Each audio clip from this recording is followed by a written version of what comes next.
Bruno Guimarães, does he stay or does he go? Agents and the media, what are they up to? Find out right here on Toon Tactics TV, folks. Oh, brilliant from Cher. And now Murphy could take on the shot. Fabian Cher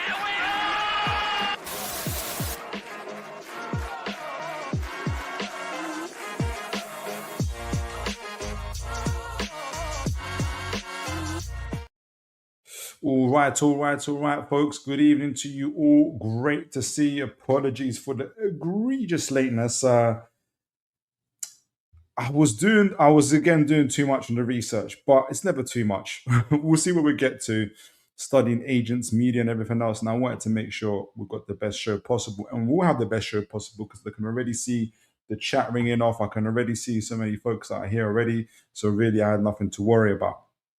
But as always, folks, you guys are a blessing. Please continue to like, share, and subscribe. I know even in the midst of World Cup, people are watching games and everything else, but for you guys to still be here watching and everything else, you guys are absolutely incredible. And as always, you could have been anywhere in the world, but you're right here with me. God bless you, folks, for that. And tonight's show, we're going to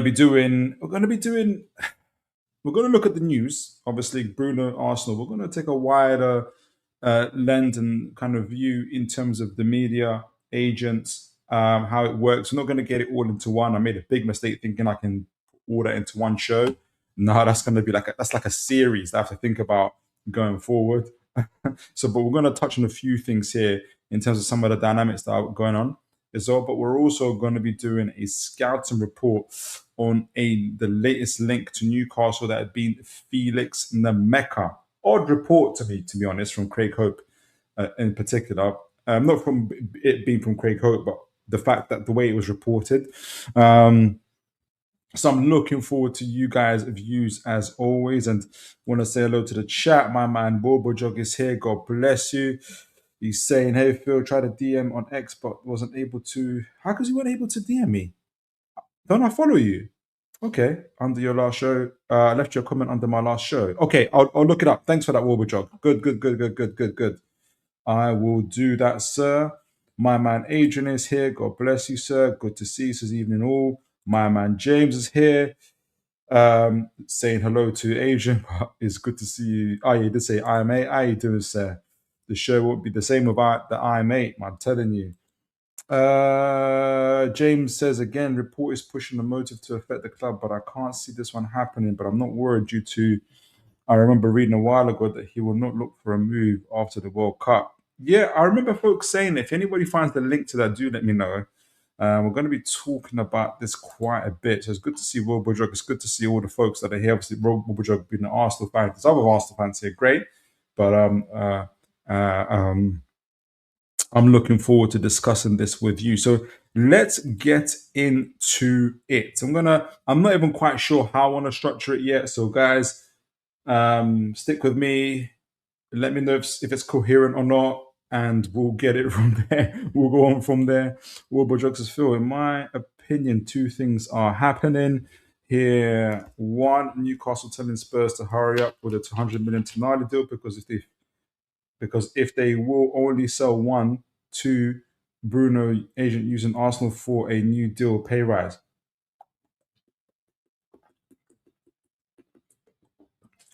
You don't think there's a third option that Bruno just wants Arsenal?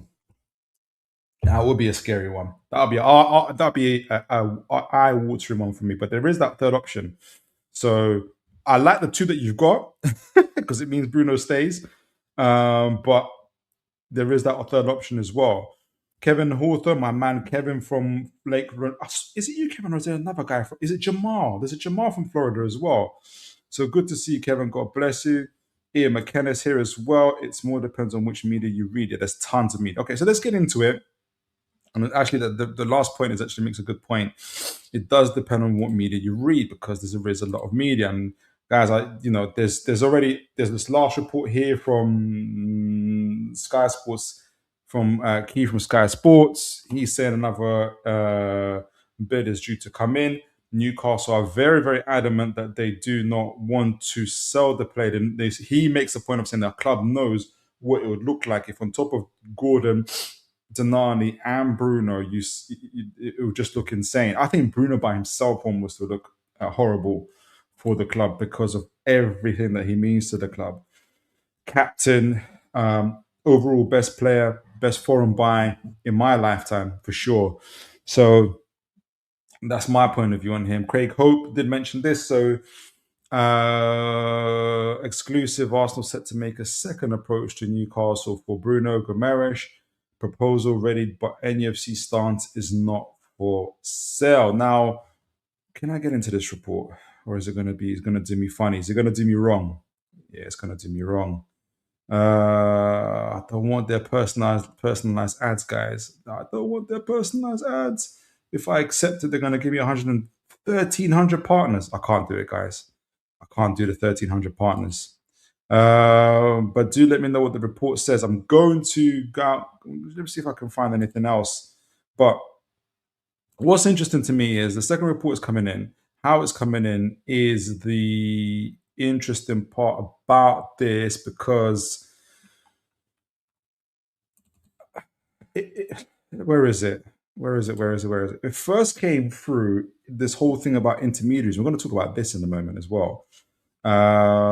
Essentially talking about intermediaries. And what I like also, Hand of Arsenal is an interesting one, and Ornstein. So it kicked off with Ornstein. You guys can see that it did. It kicked off with Ornstein saying Arsenal made verbal offer to sign Bruno Guimarães from Newcastle United. Arsenal proposal through intermediaries below 60 million has been rejected, and NUC insists that he's not for sale. The 28-year-old international midfielder will not be entertained. So sell won't be entertained. Okay, fine. That this whole thing has come from intermediaries, not even through agents. Now, when I say that though, there's a gentleman by the name of Kia, and I'm sorry I can't pronounce his surname. We're going to talk about him in a moment. Very famous super agent, everybody knows. He's the one that had Carlos Tevez and Mascherano joining West Ham, single-handedly somehow guided Everton to financial ruin through the transfers that they made as well.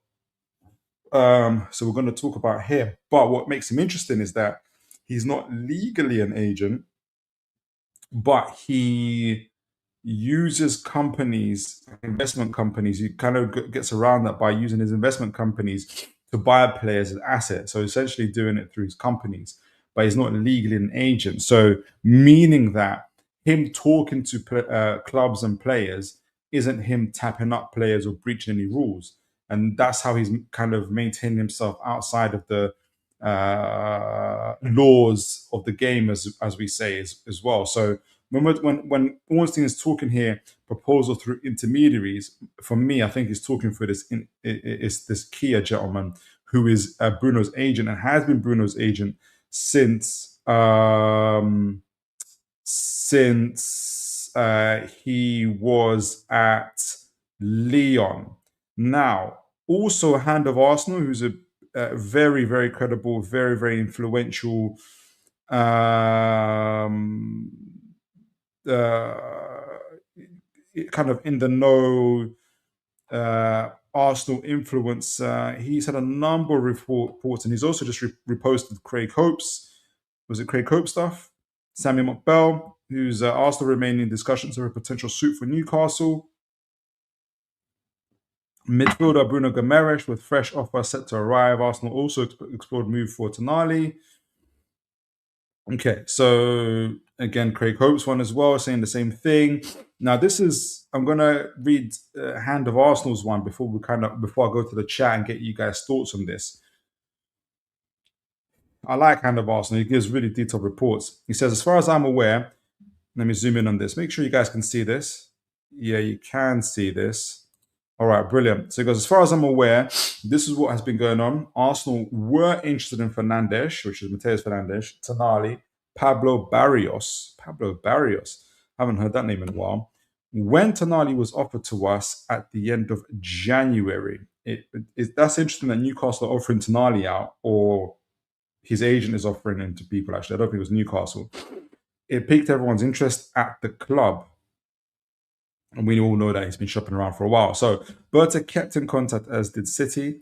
It became clear that the deal was not feasible due to Newcastle wanting £85 million or even more. Now, Newcastle wanted that 85 million since January, which is interesting because it lets me know that there's been rumblings, probably Elliot Anderson deal, for instance, that Elliot Anderson's going to go for a lot of money. So already people are setting their prices quite early.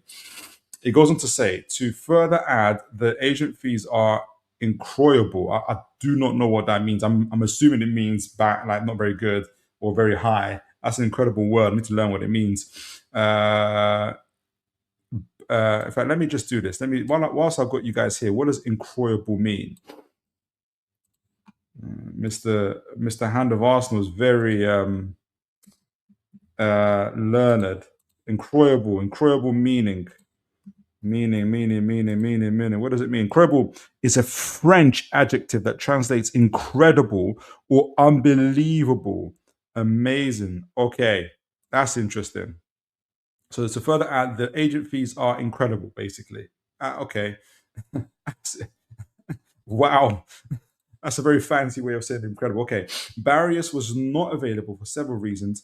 Fernandes is heavily involved with Jorge Mendes, another super agent, and it became quickly apparent that there would be a bidding war at minimum of 85 million.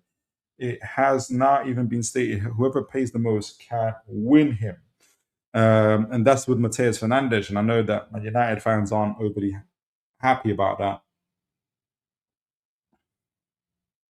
I guess they thought just be Man United and people will go there for lower wages and lower transfer fees.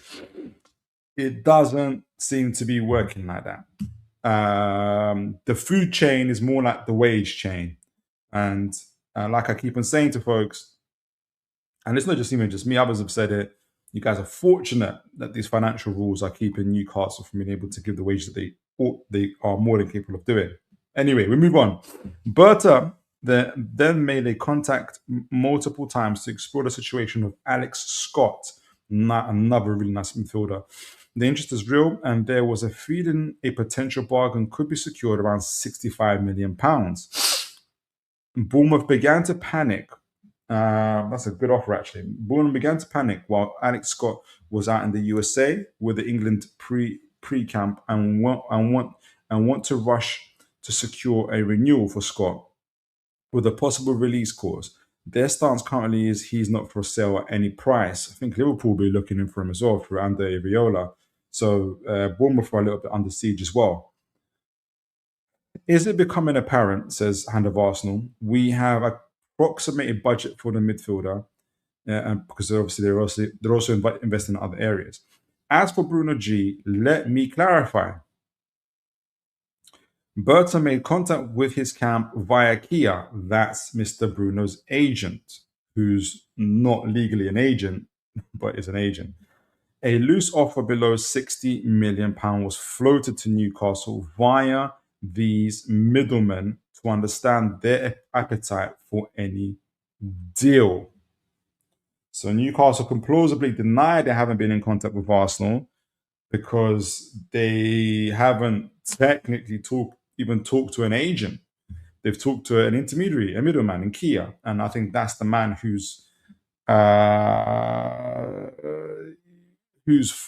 pushing this as well. But from the way Hand of Arsenal is telling the story is that Arsenal are initiating this. It's not Kia coming to them and saying, hey, Bruno's available. What do you think about Bruno? The way Hand of Arsenal is saying, Arsenal are initiating this. And obviously, Kia is doing very well to entertain this. And it should as an agent, to be fair, for his client. So, and what did he say? So, a loose offer of 60 million was floated to Newcastle via these middlemen to understand their appetite for any deal. Now, Newcastle say he's not for sale. And that has been very, very consistent. Kia being involved is something you must keep an eye on, which is what a lot of like trusted source, like even in the nose, football guys are saying, like, yeah, this is him being involved. Could be anything. This does worry people, the fact that Kia is involved in this. Kia being involved is something that you must keep an eye on for reasons every Arsenal fan should be aware of. Okay, when an offer is serious, it is officially submitted to the club. Hence, me saying Newcastle have had no contact yet from Arsenal as of 9 a.m. Obviously, this morning that looks like it's going to change. Newcastle will not lose both of their midfielders, and we've said that a couple months ago when both Tonali, when Man United was shopping for Bruno and Tonali, and they look like people were saying, "Oh, they could get both," and it doesn't look like they're going to get neither. It doesn't even look like they're going to get Mateus Fernandes either. And we did lots of shows on that, saying I think Newcastle have been very open with their players and said, yes, talk to clubs, see what happens, get your contract sorted out with them, but let them know what we value at you at, and that only one of you can go. When I say one of you can go, Bruno and Tonali. So that same stance has remained the same, right? So no matter what happens, it's going to be either Bruno or Tonali. I prefer for it to be Bruno to stay.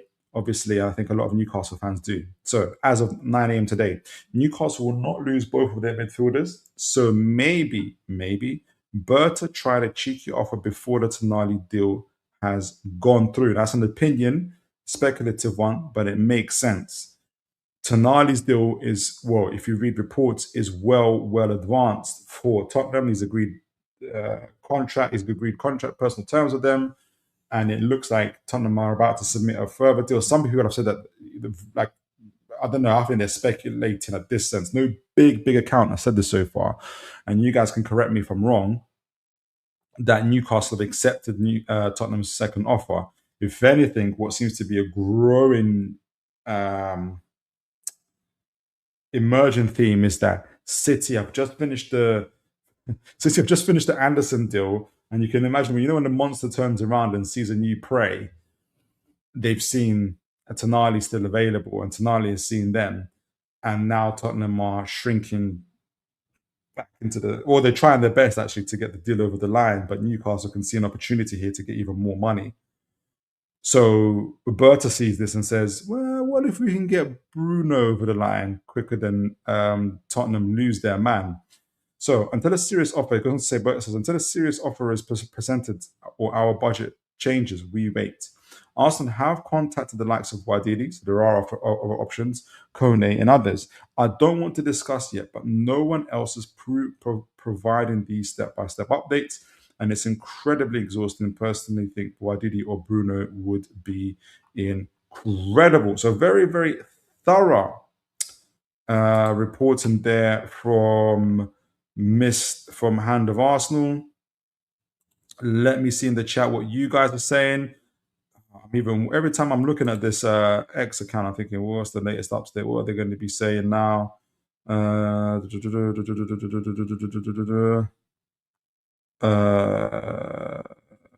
does it say? This man will have my back. Okay, cool. So let's see what you guys are saying in the chat, what you guys are thinking so far. And I appreciate there's a lot of reports going in at the same time at the moment.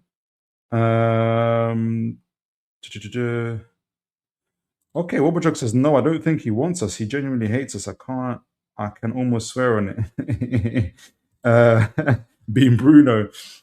James says, realistically, I think they also sell Sandro and then replace two midfielders then within the loss of Bruno. Very, very possible. Ian McKenna says, everyone wants Bruno. That's not news, really. Absolutely. And I would say this is interesting. Whenever during the season people say who's the best midfield, and Newcastle almost get mentioned as like a passing thought, or like a fifth or sixth best midfield in something like that. And I'm like, every time Bruno's, Tonali's, and that, people are saying, we're going to win the title now, we're going to win the title. So you guys know that we've got a title winning midfield, but you still play it out like when like fourth or fifth worst, like, it's always interesting. Always good to see folks in the chat. And God bless you guys for all those that are liking, sharing, subscribing, or even if you're not, God bless you as well. War Captain Bruno says, don't sell your soul, almost as bad as us selling Bruno. Absolutely. And you'll see David, he goes, I reckon, okay, he goes, I reckon Arsenal, don't bid twice, something fishy going on, and don't blame him either. The project is done, keeping Howe another season. Well, I don't believe the project is done. I see that narrative going strong. The news and doesn't help with that, to be honest. Key players being linked away doesn't help, to be honest, but I don't believe the project to be gone. Adrian says Bruno for Saka straight swap. Do you know, I'll still keep Bruno. Gaz NUFC says it will only be one or the other. I think once one is gone, shop will be shut. Yeah, I agree. And I think it's more likely to be what's his name? Tonali, but we'll see. Christopher Hoskins, good to see you, sir. God bless you. Says, I don't know if you relate to David Hoskins. Philip, Newcastle have 1 week of excuses. Okay, 1 week of excuses. But as soon as July 1st comes, there's no excuses about turn 9-year income of 9-year income. Oh, the new year. Yeah, let me know what you mean by excuses. So I understand where you're coming from. Raymond says, Hi, Team Tactics. Hello, Raymond. God bless you. Philip, how are you? Living life to the full, sir. Living life to the full. Felix Nmecha for 73.5 million for a move for Felix Nmecha. We're going to be talking about him today. I don't know if we're going to pay 73.5 million, but if you're Dortmund and you're seeing Mateus Fernandes for 85 million, you're saying, yes, 70 million for Felix Nmecha is a bargain. Give me the money. Ian McKenna says, can you take my comment off? I'm feeling anxious. I didn't see your comment, but if I see it, when I see it, I'll take it off.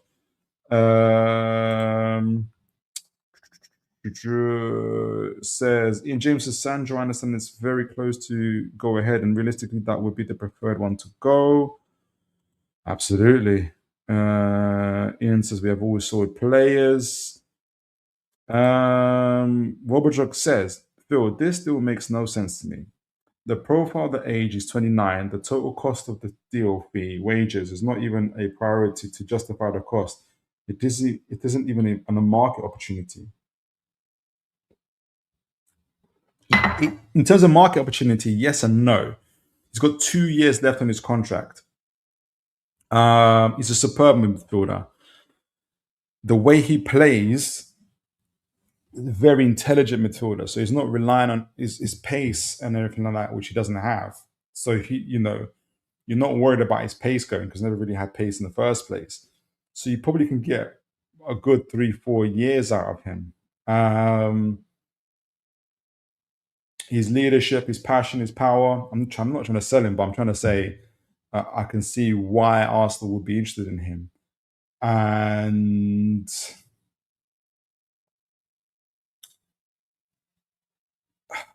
so I can see it from that point of view. It's an opportunity in a sense. I don't think Berta is that bothered by it. I think he's spinning a lot of plates. You're right. Would there be a younger, fresher model he'll go for? Yes. But you're Arsenal, you're Premier League champions, and you're in the Champions League again. You're likely to go to the semi-finals and finals again. Why not give it a go? How out Crew? But you make a good point though. How out Crew says our best players want to leave because of how finishing bottom half and not getting Europe. I think our best players want to leave not necessarily because of how, but because of a lot of things in terms of how the club has been managed by PIF. To be honest with you, but also the fact that they've been offered massive wages. Not that they're going for less wages into smaller clubs. I don't think that's anything to do with how. And players aren't wanting to join because they see we're sinking mass exodus ship. I wouldn't call it a mass exodus, and I think players do want to join Newcastle. And I'll probably more judge it. We'll judge it by the end of September. But I see where you're coming from. How out Crew. Adrian says, on the back of a potentially stellar World Cup, would any of us begrudge Bruno move to a Champions League club? Yeah, I would. I would begrudge him. I would 100 begrudge him. And now is not a good time. We really, really need him. All right, I'll read a few more and then we'll get into some of the stuff I was reading about agents and everything else. Christopher Hoskins says, Philip, when all your hot players leave, that project's done. There's nothing left if Tonali and Bruno leave. No, there's more players, and again, we always knew. Well, talked about this in the previous show. We've been doing this since January. We always knew that at least two, maybe three top players would leave Newcastle United, and this is normal in terms of any team that's growing. Liverpool had it, Arsenal had it. The fact that we haven't really experienced it as a fan base for a while, I think people are panicking. James says, Felix Nmecha, if we get the Sandito through, we will be able to push the bonnet out and the true replacement for him like Felix. Do you know what? Let me know if he's replacing Tonali or Willock, because I suspect it's Willock. Warbodrock says we need a rise profile midfielder that can cover the ground and need space, and most importantly, he's younger than 22, not a 21-year-old deep playing maker and Bruno G man. I don't disagree with you. So, what do you think Arsenal are thinking? Say it's true, Warbodrock. What do you think Arsenal are thinking? Okay, wow, the chat is ringing off. I'm going to continue. Christopher Hoskins says, question, Philip. It's simple. Our CEO, he had since March to know we had to do this, and Ross Wilson have been pathetic since we lost badly to Sunderland and Barcelona. To do what, though? Let me know what you said. To do what? Because in my view, so far, they've handled the transfer window really, really well. No, oh, geez, Connor, is that true? Romano advised says Newcastle will not sell Voldemort this summer. I hope that's not true. God bless Voldemort. I hope he smashes it.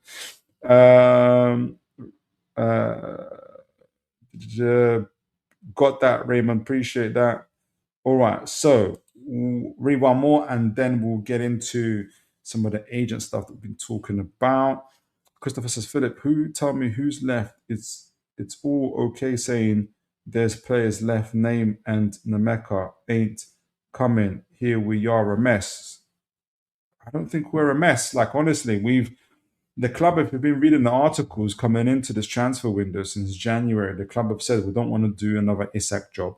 If players want to leave, will maximize the opportunity to sell those players. We're not going to sell everybody. That's just not going to happen. That was very, very clear when the Bruno and Tonali links initially appeared, linking us to Man United. We've handled that superbly so far. We're about to make 100 million plus in Tonali and have replacements for him.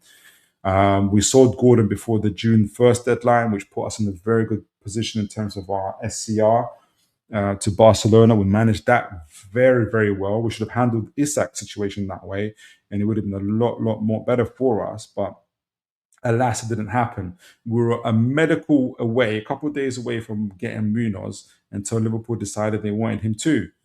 Had Liverpool not appeared, we would have got Munoz. And that deal, it was a fee was secured, personal agreement was secured, and a medical book that was done within like 12 to 14 days. That's very, very different to how we handled things before. I think we need to develop a tougher skin when it comes to media, when it comes to online banter and everything else. Like, the world's not falling apart. We will get players over the line. We should have always known that there'll be players that are leaving. Gordon and everybody else should have always known this. Warbodrox says, Phil, honestly, I think Berta might be delusional enough to think we can get him on 55 million. That's what could be happening. Nowhere else can we make a sense of this. I think Kia, the agent, is really, really pushing this stuff. And you guys have a very good relationship with him. But I don't know. I suspect Arsenal want him. I suspect they're not that serious about him, as serious as they might be maybe for Boadidi, for instance. But I think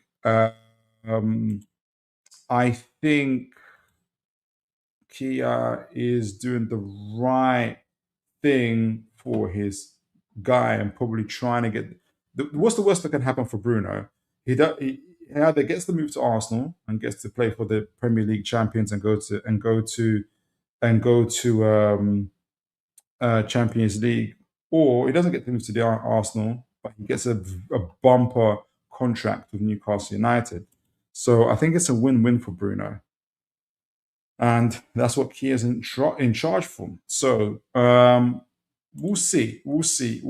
All right. So I'll get back to the comments. I'll start this for a minute. I'll get back to the comments because I wanted to touch on more about this media stuff and everything else surrounding Newcastle United, whether it's Fabrizio Romano. I hope it's not true, but he's really coming across like he's not even mentioned our names to players that have played for us.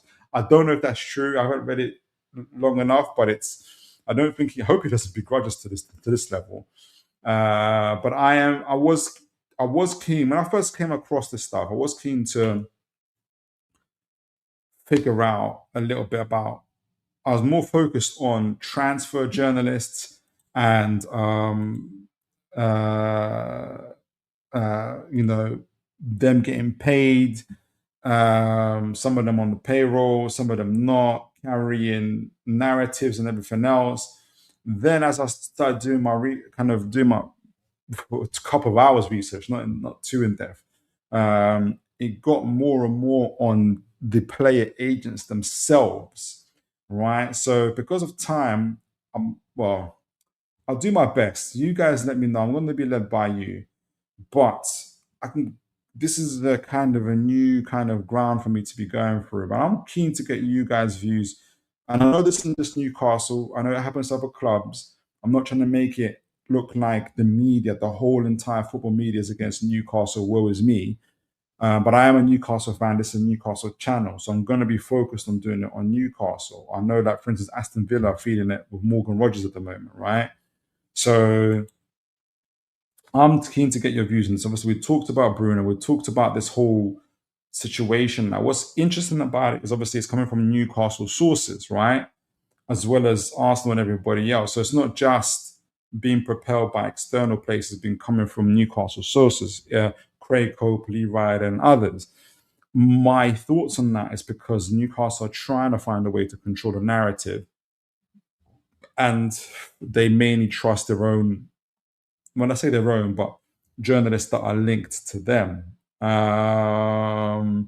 They're not going to have the same sort of sway with your Ben Jacobs, your Fabrizio, definitely not Fabrizio Romano. They're definitely not talking to Fabrizio Romano and others. So I think that if you're thinking about it, they're trying to control the narrative via Craig Hope and others.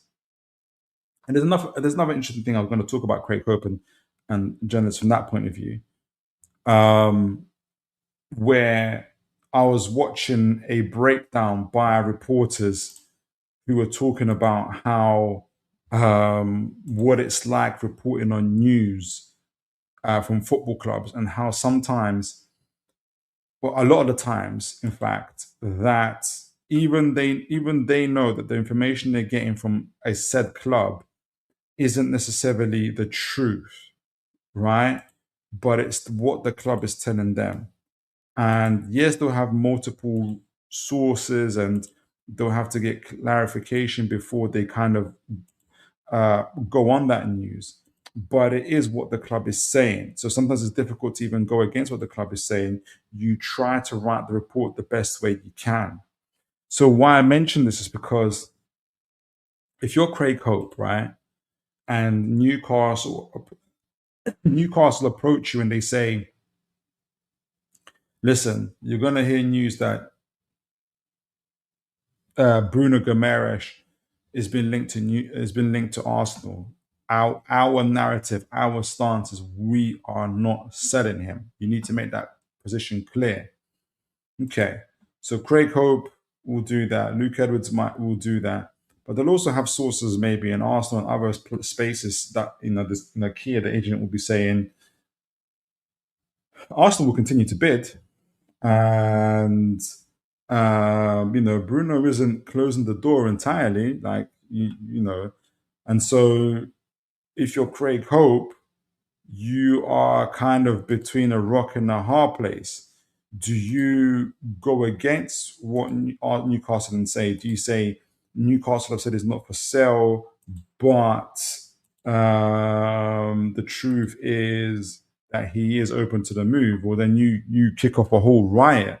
You know, from the fan base, you put undue pressure on the club and everybody else. And, what does he say? What does he do? And you're not going to get the same access to the club on the back of that, right? So there is that type of pressure that you as a journalist will have. You're damned if you do, you're damned if you don't kind of situation. There's also the position where he, being Craig Hope, hasn't got direct access to Bruno, but he's speaking to the agent. And Craig Hope might feel that, I think the agent is playing for a bumper contract from this, but I don't have clear evidence to suggest that at this moment in time, even though I suspect it. And if I put it out there, I might also lose my relationship with the player. I might lose my relationship with the agent. I might not get this kind of sort of access as I did before, because access is obviously very, very important to them. So if you're Craig Hope, if you're agents, if you're kind of talking to agents, you're talking to clubs, you're having to manage relationships at the same time, right? And that also has an impact in terms of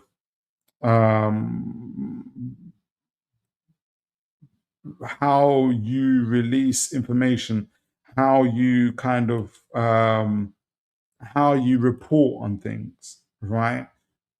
And we give them a lot of stick, myself included, in terms of telling the truth, not telling the truth, or feeling like they're just against the club. And in some cases that might be the case.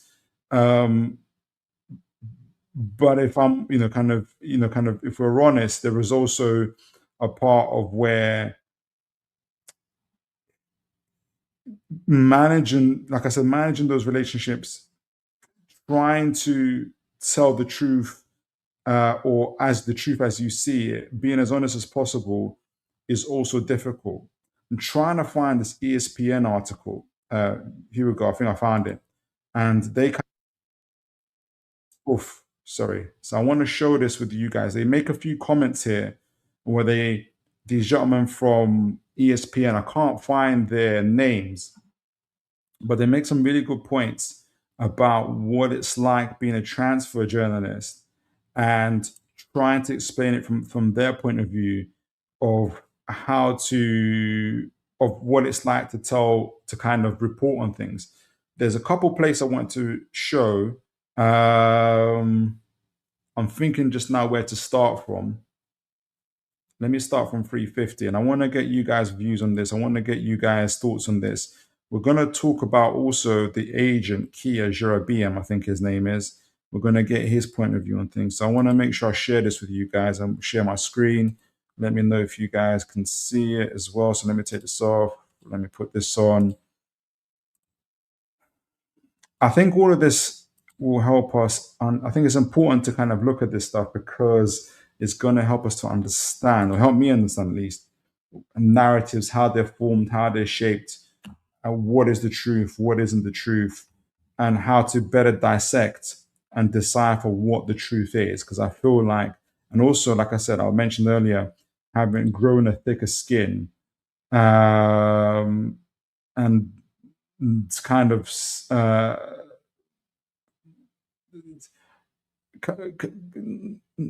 when I say don't react, people could do what they want, but I guess try to understand when you're being played or what could be the situation. David Vage, good to see you, sir. Good to see you, David, man. Been a while. God bless you. He says, journalists are now engaging in clickbait war. Truth is not required, only the drive to dominate social media for the corporations. Journalists are genuinely happy to go along as rewarded. Very, very interesting comments there as well. And some of them are. Some are. But I wanted to see what you guys thought of this. There's a number of things. I can't remember what I was going to read from this one, but they tell an interesting story here. All right, let's go. Let's see. We better get this deal done because the other club is in for it.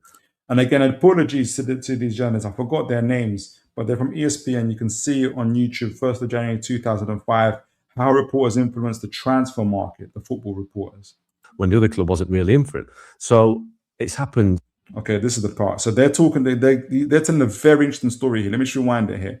Because it's talking about how a club was able to manufacture a deal on a sale of a player by saying there is a rival club looking to sell this player to get the to get the other club that's also trying to buy him to up their price. Sounds familiar. It sounds a bit like what Newcastle are doing with Sandro Tonali. Big name involving big clubs.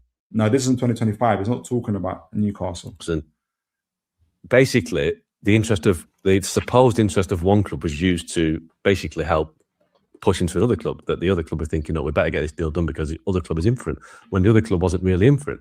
So it's happened so many times. So he said when the other club wasn't really in for him. So it's in the interest of the other club to report there's another club interested in him when the other club wasn't really interested in him. But he's still having to report this, is what he's saying. He's still having to report this. I remember when Man United signed Alexis Sanchez from Arsenal and they beat Man City to the signing. When Man City missed out, we were told that actually it's not a done deal to United yet because Chelsea wanted. We thought, Chelsea? So we spoke to Chelsea and they were like, not interested in him whatsoever. So people... so you can see what's happening. The Man United, they're like, Arsenal saying, nah, Chelsea really want him. Chelsea like, nah, we don't want him. But it's all to get the price to go up, which it did. People at clubs attached to players themselves will try and put out a narrative which suits their ends, which if they've missed out on a player, they'll make it sound like they haven't missed out on a player, or that a club that has tried to sign a player tried a lot harder to sign a player than they really have done. Agents... you see it. So clubs will make it sound like they failed. The player that they failed to try to sign, they didn't really try to get him, and then the player that they did get, they didn't really work that hard to get him. So they're trying to control narrative. We'll use certain clubs, and it's usually Man United, because Man United, as we know, over the last few years have been scattergun, shall we say, in the transfer market. So link a player in Man United, it automatically gets them lots of headlines, it gets them lots of, profile, and it puts their availability out there. So I feel like that's Newcastle now. It's hard. It's hard to, work out what is believable and what is not. Clubs find it harder and harder to keep track of all this transfer speculation. Some clubs are better than others. Some clubs... Right. So he's telling this story. Like, how do you, in his shoes, a club's come to him and said, hey, Alex, Man United was it Arsenal could, Alexis Sanchez was going to Man United, but Chelsea are also interested. He went to Chelsea. It's Chelsea, we're not that interested.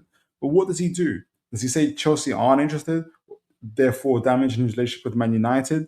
Or does he trust Chelsea to tell the truth? Maybe Chelsea really are, but he can't say, right? But maybe Chelsea are being realistic and saying, no, we're not interested in him, right? So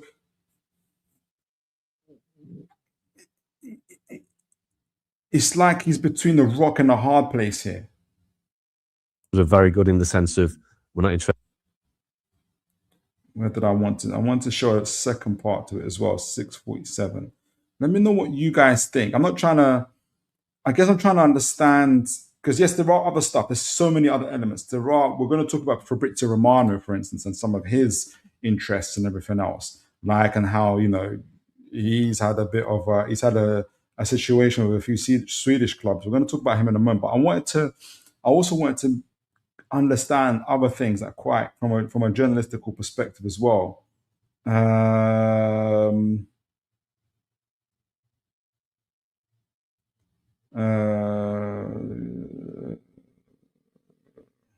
Out Crew says, you say the reason his wage changed, but Luke Edwards' article says Guimarães is already one of the highest paid players in the Premier League. He wants to play for the Championship, not for house bottom.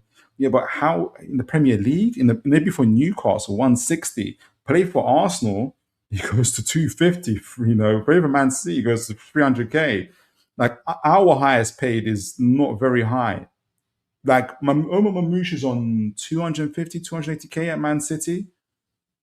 He's already and he's a fringe player for Man City. He's 80, 90k above what Bruno's is earning. it's it's already been rumored that Tottenham are offering him 280, 240, 270k as well. So guys are trying to find what you guys are thinking so far. Wise Monkey, you say UK says, don't think it's a conspiracy against Toon thumbnail. Oh, my thumbnail. Okay. More against just us, just using via friendly media to smoke out interest. There's a lot going on. And there are, in my view, there are conspiracies and there are also not conspiracies. And I guess that's why I'm kind of using this particular video highlight to say, this is the journalists talking themselves and saying, look, how do we handle this truth? What is truth? What isn't truth? They even said themselves, like, it's very rare that you have they said it themselves in this video, it's very rare that you have a journalist who tells the exact truth, right? And because it has a different impact on in different ways as well. And in this part, they talk about talking very few reporters write an absolute fact. So listen to this. Who write in absolute fact about... Here we go. Hold on. Here we go. So it's about to talk about it here. And these are journalists. To your point, Mark, that means it can change. And there are very few good transfer reporters who write in absolute fact about a transfer. You very, very rarely see it. And I think that has been lost a little bit in the sort of rush to be first, the rush to be, the rush to generate or piggyback the traffic that transfer stories generate. We all know how important they are. Transfer. So, like I said, not necessarily a conspiracy here, but they're saying, look, there's very few journalists who are given absolute facts about something going on because they're in a rush to be first. They're in a rush to be the prime person telling whatever the information is before even really letting it fully marinate, right?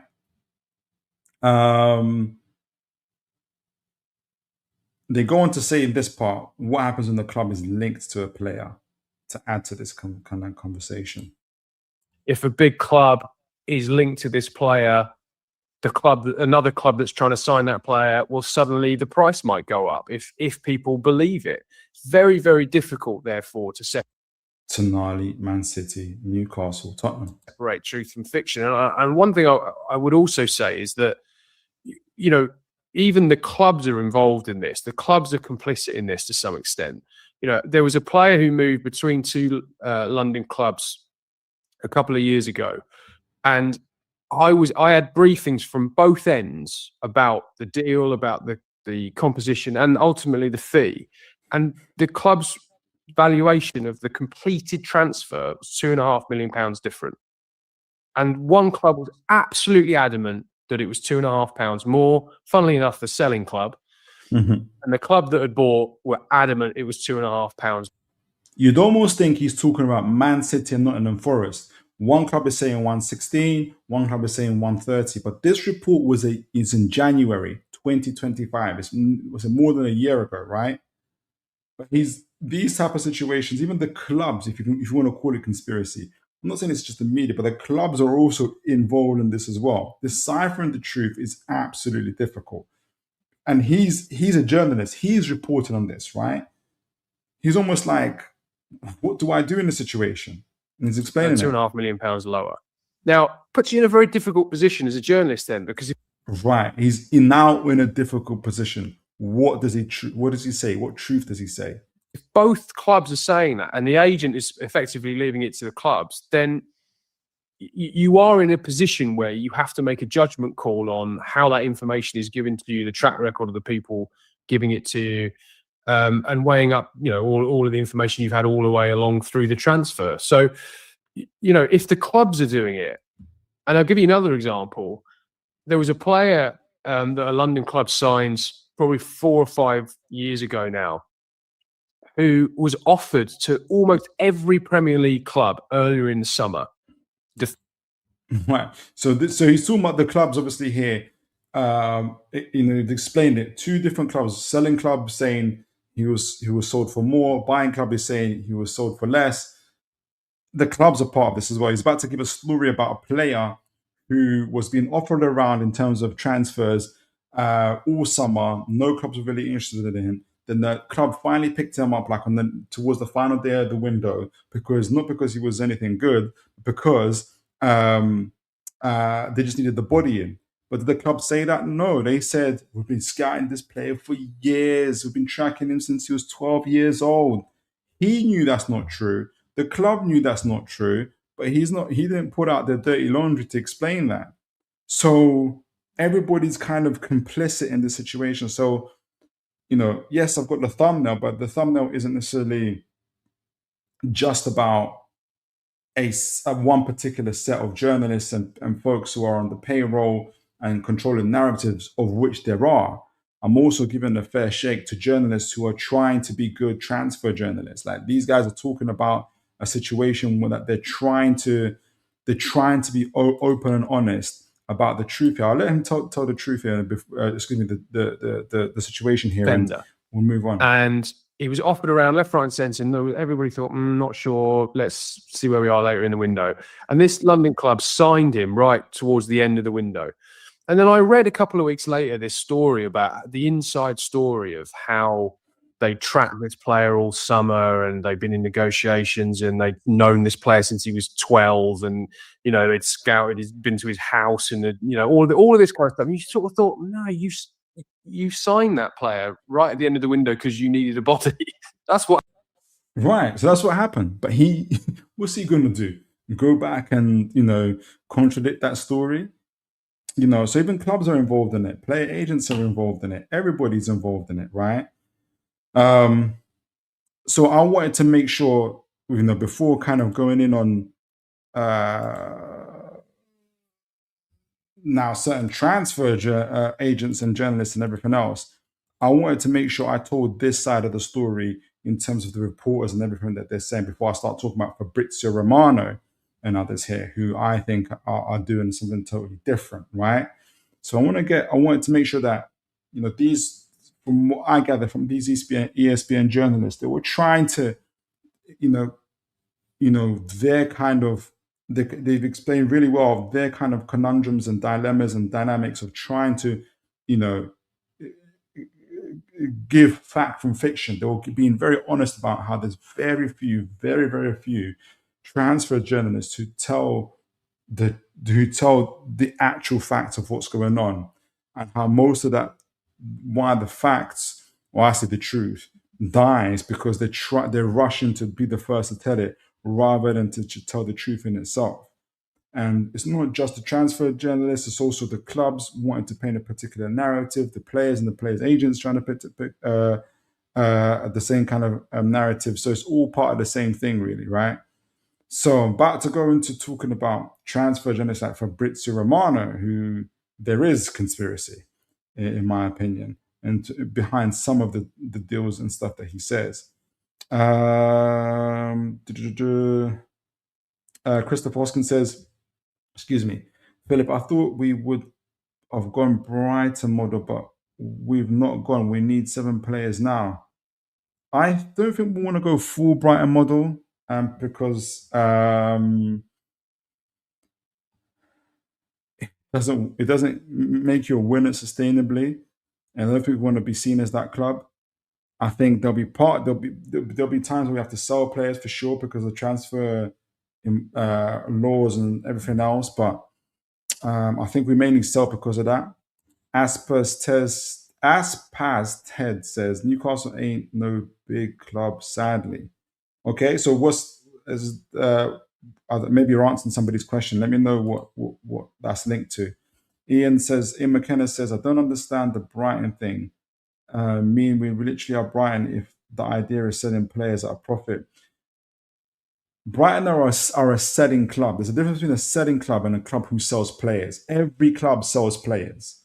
But the difference between the Brighton, Brentford, Bournemouth to a degree as well, compared to other clubs like Newcastle and others, that Brighton's business model, their business model is based on player revenue.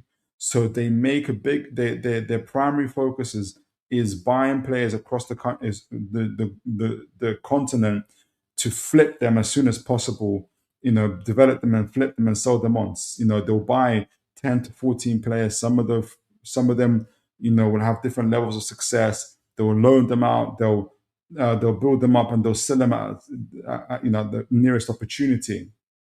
Their selling point to those players is that we are a stepping stone before you get to those big clubs, right? That's what they're doing, right? And their business model was where they gain the most revenue because they don't have a huge fan base, they don't have a huge stadium, they don't have as much TV revenue, so they're really relying on the player sales. The difference between for Newcastle, for example, is that Newcastle up to this point only sold players to stay within PSR and now SCR, right? So that's how we're selling players. Our business model wasn't based on flipping players and trying to kind of build our revenue that way. We're building our revenue by winning competitions, being in the Champions League as frequently as possible, and then where possible, if we're kind of behind on PSR, soon to be SCR, then we'll sell a player. Obviously, then it turned into your Isak situation. That's why you had the whole Isak situation. Isak forced his move. He got sold on the last day of the transfer window, right? If we were a selling club, for instance, part of our behavior would have been, we're a selling club. We're not having a fight with Isak. We're going to sell him at the kind of, our business model is to make as much money as possible and to sell him, right? To add to our revenue. Newcastle didn't want to do that. They just wanted to increase his wages, which is not what a Brighton would do, for instance. That's changed this year with the likes of Gordon because they wanted to avoid an Isak situation, but they also wanted to ensure they're within SCR. But it's not necessarily because they got their business model, like Brighton's and Brentford's and others, is to build on that. Wilbur says, I hope that's clear. Wilbur says that is why we have to recruit with long-term young targets and avoid short-termism. That's how Man United regressed after Sir Alex Ferguson. That's true. That's how City dominate for so long and will continue to do deals like Anderson. Exactly. They got a whole. Some managed. They kind of do it within the matrix, or a hybrid where they've got their academies. They can sell those, but they've also got the ability through winning trophies, competitions, to also keep their players, their main players, and build their wages, and where they sell some of those players as part of the revenue, but it's not a big part of their revenue. They're not selling clubs. That Man City is not a selling club, right? Even though they have some of the characteristics of a selling club, which is to flip players at the nearest opportunity, kind of flip players as part of the business model. Wise Monkey UK says it's the same as alien spaceships most of the time. Somebody says they know something from a secret source, but they know it then gets copied and pasted, confirming each other often. Yeah, it can be a bit wild. It says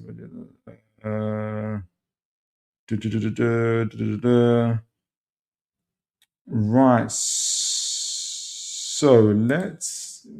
Robert says, okay, Phil. Seriously, the Tonali's and Brunos are such boomers stories.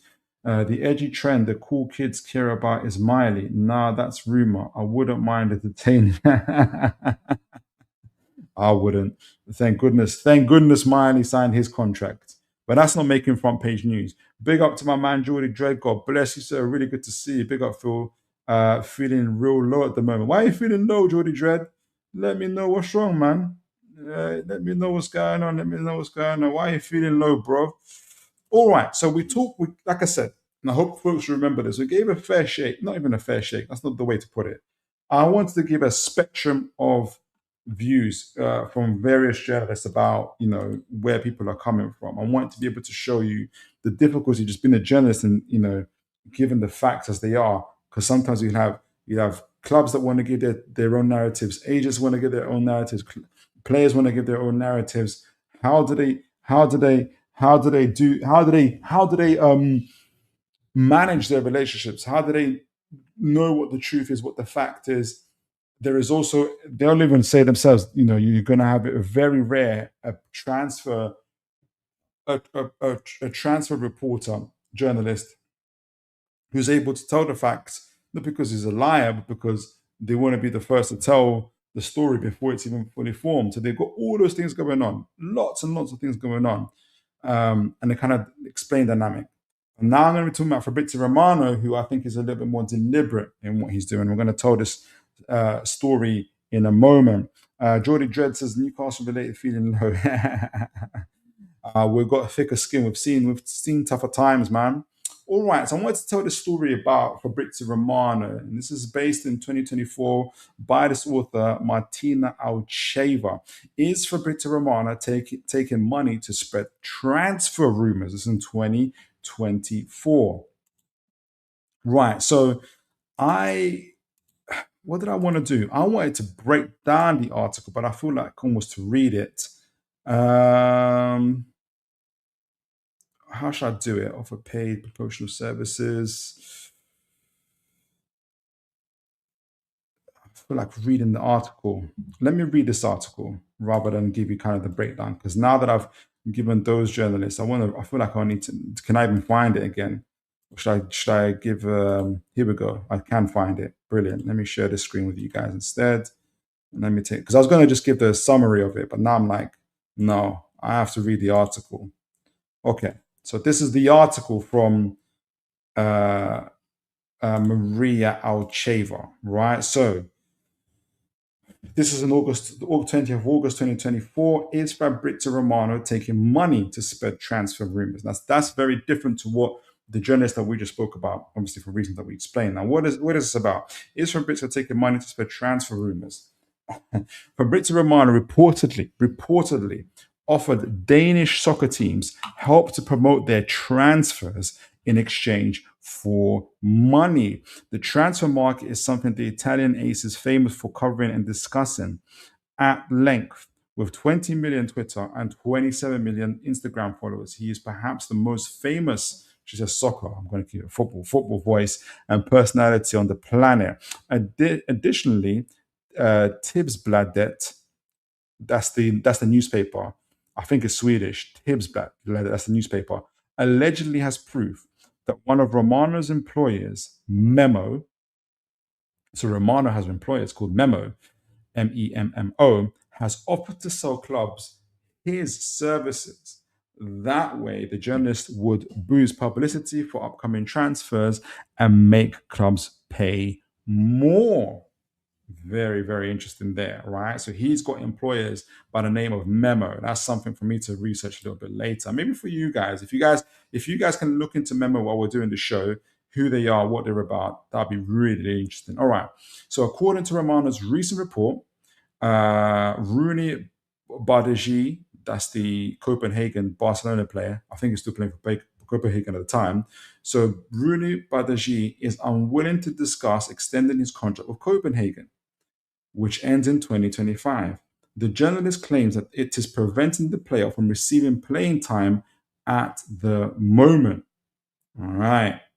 According to Tipsbladet, the Swedish newspaper, the club has refuted the claim that there is any truth to his narrative. Right. So they're saying he's just straight up lying. Right. He's spreading a narrative that's totally untrue. That the player himself is unwilling to extend his contract with Copenhagen, and that in retaliation, Copenhagen aren't giving him playing time, and the Swedish club are totally saying this is not true. This is absolutely untrue.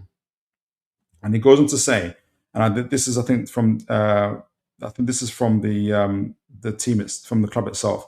I know Fabrizio Romano is adored out there, but I just have to say that he often goes on errands for agents, and gets his information from there. This seems strikingly to be in the interest of the hinterland to put pressures on FCK, that being Copenhagen. It tells us a lot that the company behind Romano is trying to enter into partnerships with clubs. Memo, that's been Memo. So you have to take what he comes up with a grain of salt, because it may be with a commercial intention that he says it, states Danish journalist Troels Bagger Thorgensen. With almost 15 years of experience of covering the murky side of the transfer market, Tibbs Burdette's pundit, Ferguson, is a seasoned pro. So another club comes forward. I'm really keen to get what you guys are thinking about this. This is like a for hire. This is like a gun for hire. Another club comes forward. When reading a post by Fabrizio Romano, consider the same elements as Rooney Bardagi's narrative illustrates. Thus, clubs and agencies bear the cost of PR, transforming it from journalism to a business endeavor. So it's not about journalism. It's not about telling the truth or the facts. It's about making money. It's about making money. Now, another Scandinavian club, I don't know why he went to Scandinavia to do this. Now, another Scandinavian club has come forward to accuse Fabrizio Romano of requesting payment in exchange for generating news. Requesting payment in exchange for generating news. Very interesting. Now, this is different to what we just heard earlier. The former marketing manager of the Norwegian team, Valerenga, claims that a firm associated with Romano contacted him. I think that firm is Memo. The Italian wanted to generate a buzz and interest in the club by spreading reports about players up for sale. And this is what the club says. In my 7 years in top football, I have received many strange inquiries, but never like this. This must be one of the world's most famous journalists. It's completely nonsensical. And I remember that after this incident, I stopped following him on social media. Moran, Amundsen, and Sari told idretspotlik.no. Obviously, that's their names of the journalists there. So Fabrizio's company, whether it's Memo or somebody else, are calling up clubs and saying, yo, we can, draw attention and create a buzz on social media about your club if you pay us. And obviously the players that might be up for sale or maybe not for sale to generate interest, right? There have been rumors, it goes on to say, that Romano has signed contracts with clubs and agencies, and these stories might prove those rumors true. Copenhagen confirmed rumors.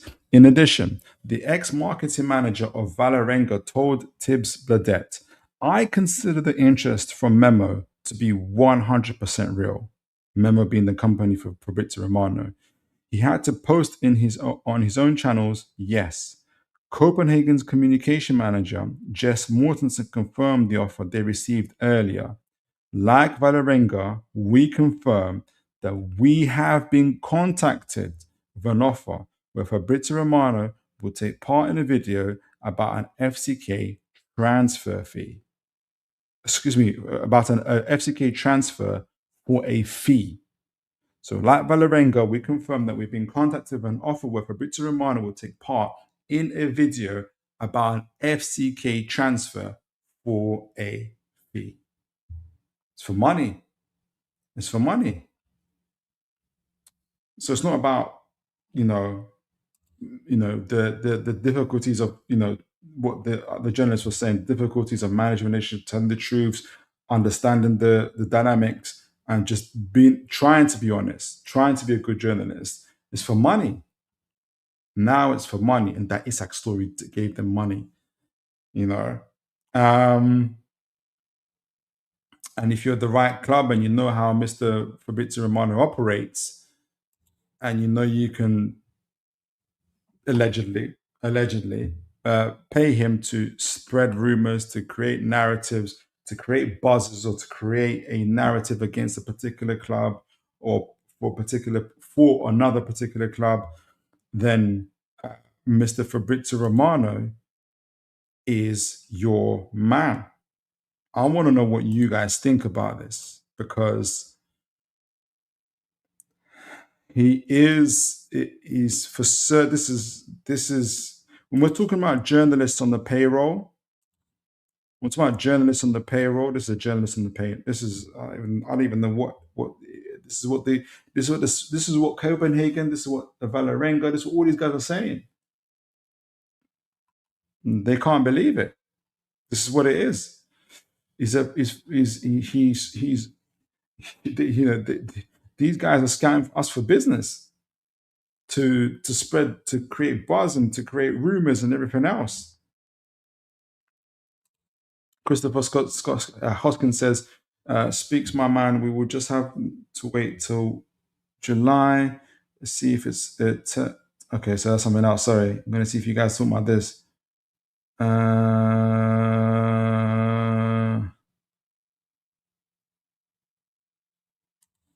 Yes, he is a Barcelona player. Yeah. Philip, why are you using news from it a year ago? What do you mean? That's when they gave the report. Wow, what's wrong with telling this from a year ago? This is when it was told. Wise Monkey UK says Romano without doubt is getting kickbacks of agents. It's obvious, says Wise Monkey UK. Yeah, it's interesting. Like, honestly, James says, "Oh my view is always been a money grabber. I don't read much of what he says now, mainly just for the here we go, and that's it. I'll take it. I could find it funny when Luke Edwards ripped into him. Yeah, they were ripping into each other. The problem for Luke Edwards is his reputation is still stained from the Isak situation. I think he really let it get to him, and he went out on the limb saying Isak's never going to get sold, and that was always dangerous. Christoph Hoskins says, please explain Rooney left for under 2 million. That's not a big transfer. What's there for me to explain? I don't understand. Why does it have to be a lot of money? The main overriding theme about the article is Fabrizio Romano is a journalist for hire. He's not, what the article is saying is that he's not here trying to give facts and the truth. He wants payment to create buzz and to create narratives. That's the overriding point. If he can do it at the Swedish clubs for a 2 million player, how much more so for players that could be worth in the tens, 20s, and hundreds of millions? Ian McKenna says the main problem Newcastle has right now is the fans. We demand to win the league. Remember that. We demand to win the league. Remember that. You have to explain what you mean by that. Who's the? You have to kind of add to that a little bit. I don't know what you mean, Ian. Register Kev, big up Register Kev. My man Kev is here. God bless you. Good to see you, sir. Wise Monkey UK says Romano is making money from transfers, whether of social media appearances, being paid to spread stories from whoever. He has investments in stoking fires, for sure. Sure. And look, people got to make, people are making a living, right? I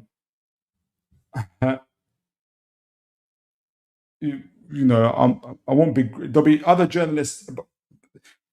I think the main point is how the truth and facts are dying for the money that they're making, right? It's about being honest about that, and for instance, if you're Copenhagen on the other side of that, somebody has created a narrative, around Rooney to say Rooney's refusing to extend his contract. Copenhagen aren't giving him playing time. And it's just simply not true. That's just the club is saying is a straight up lie. That's never happened, right? And because we know how Fabrizio is operating, like somebody's really offered him the money to tell that particular side to tell that particular narrative. Now that's put a negative light on the club with lies, Wise Monkey UK says that's why we now see print and TV journalists starting their own social media channels. It's for a grit and coin. Some will be doing that for sure. How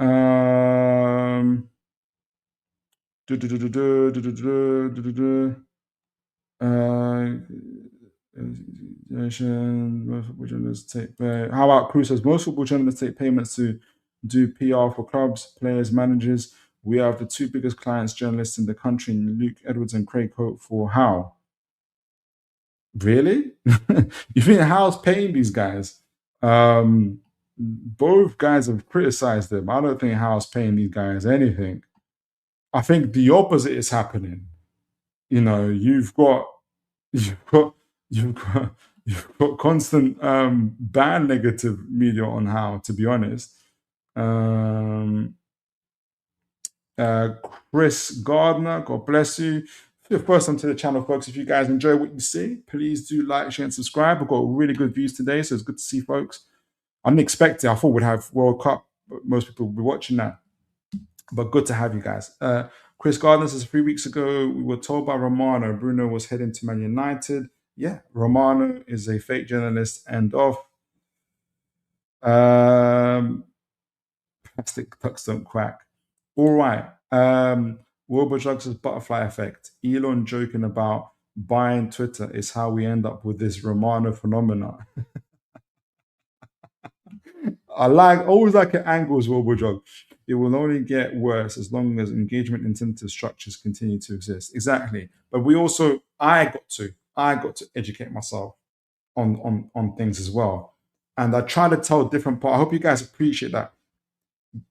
Yes, I just talked about Fabrizio Romano, literally what these clubs in Copenhagen and others are saying, that this guy is creating false narratives, buzzers for money. But I also appreciate that we use this video from the ESPN journalists who are also given a dynamic of what it's like to be a journalist, how difficult it is, not to tell the truth necessarily, but to even know what the truth is, separate the fact from the fiction.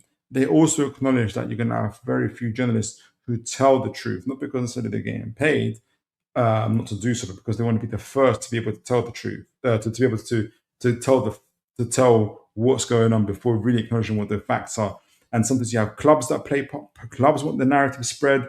Agents want the narratives. Players want to be narrative. So it's not just it's a plethora of people. It's a plethora of people. There's a lot of things that are ongoing in this, right? And so I wanted to make sure that's clear.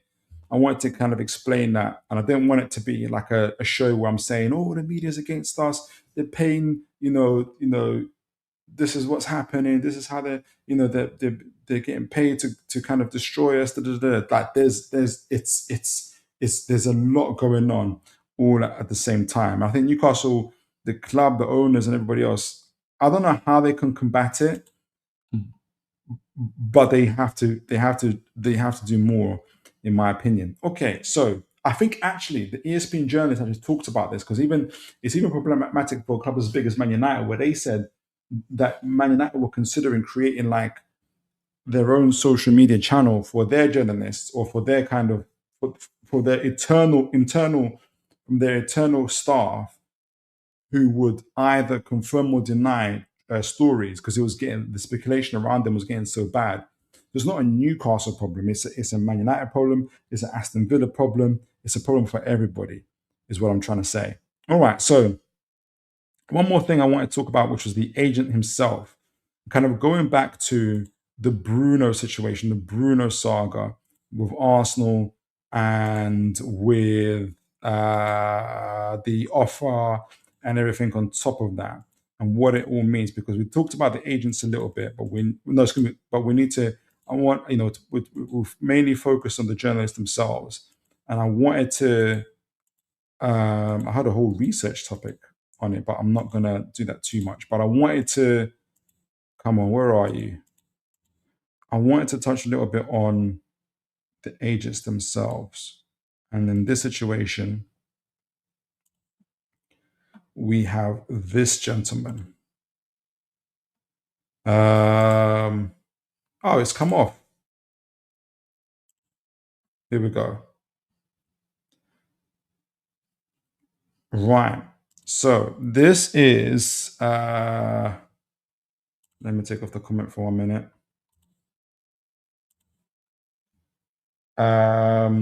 Kia, I can't see his name behind it, but Kia Joshipan, the power broker who redrew the lines of modern football finances. And he's also Bruno Guimarães' agent. Now, there was an article on him, and I will actually read the breakdown of it.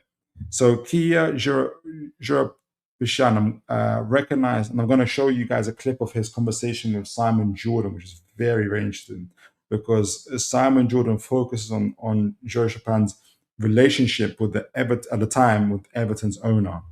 So who is he?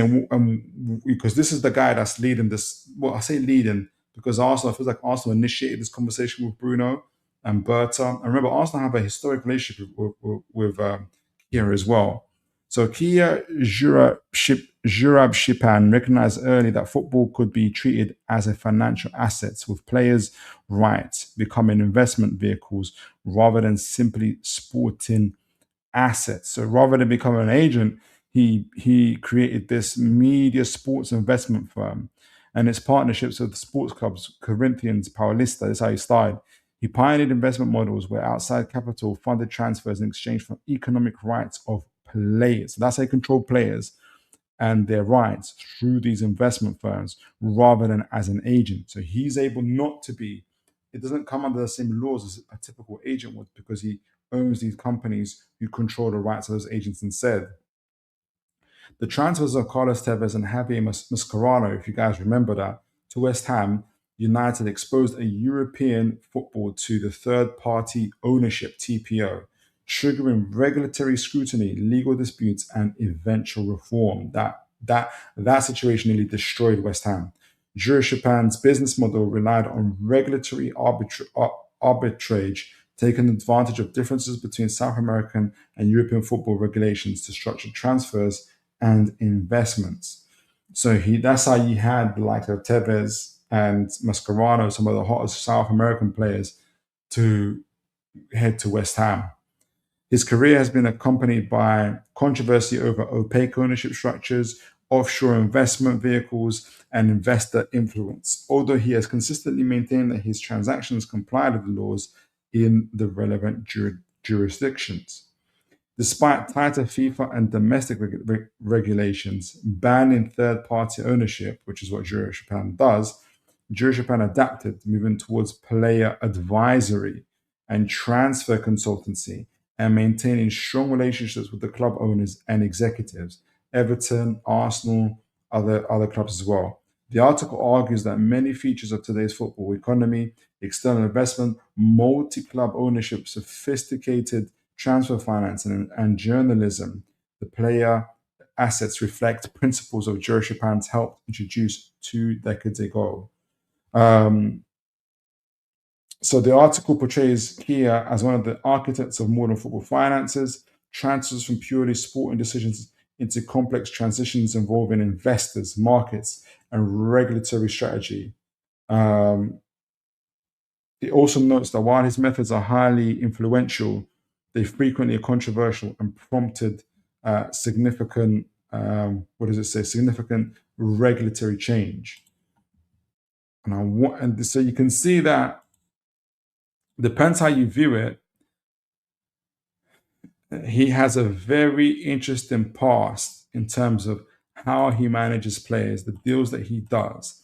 And I wanted to show this clip, or a couple clips of him talking to Simon Jordon, because it was a very interesting interaction. And this is circled around Everton. If you guys remember, there was a period of time where Everton bought a whole load of very expensive transfers that was and via Kia Japan. It didn't work out, and they nearly collapsed the club as a result of this as well. So, and it's interesting because he actually mentions Bruno Guimarães in this as well. Kia Japan does as well. So I'm going to start off with a couple clips here at minute 6:40. Make sure I show you guys what this is, because remember, the same guy, Kia, got Ancelotti to join Everton. And everybody at the time was thinking, huh? How did that happen? Well, you're gonna, and obviously he left them pretty quickly afterwards as well, which again, that's when it started, the whole situation, the unraveling at Everton. Wise Monkey cases, yeah, if we're paying, we want our money back. Exactly. They aren't giving a positive narrative. Exactly. Right. Eddie Howe is, whoever is paying, it's not working out for him. I'm gonna go back to Felix Nmecha. We are gonna talk about him in the next 5-10 minutes, but I wanna just conclude this. Robert Jocks says best way to combat it is every club to have their own hand of Arsenal, essentially, an unofficial spokesperson that is trusted by club and fans to provide the correct info ASAP without damaging club business. True. I'd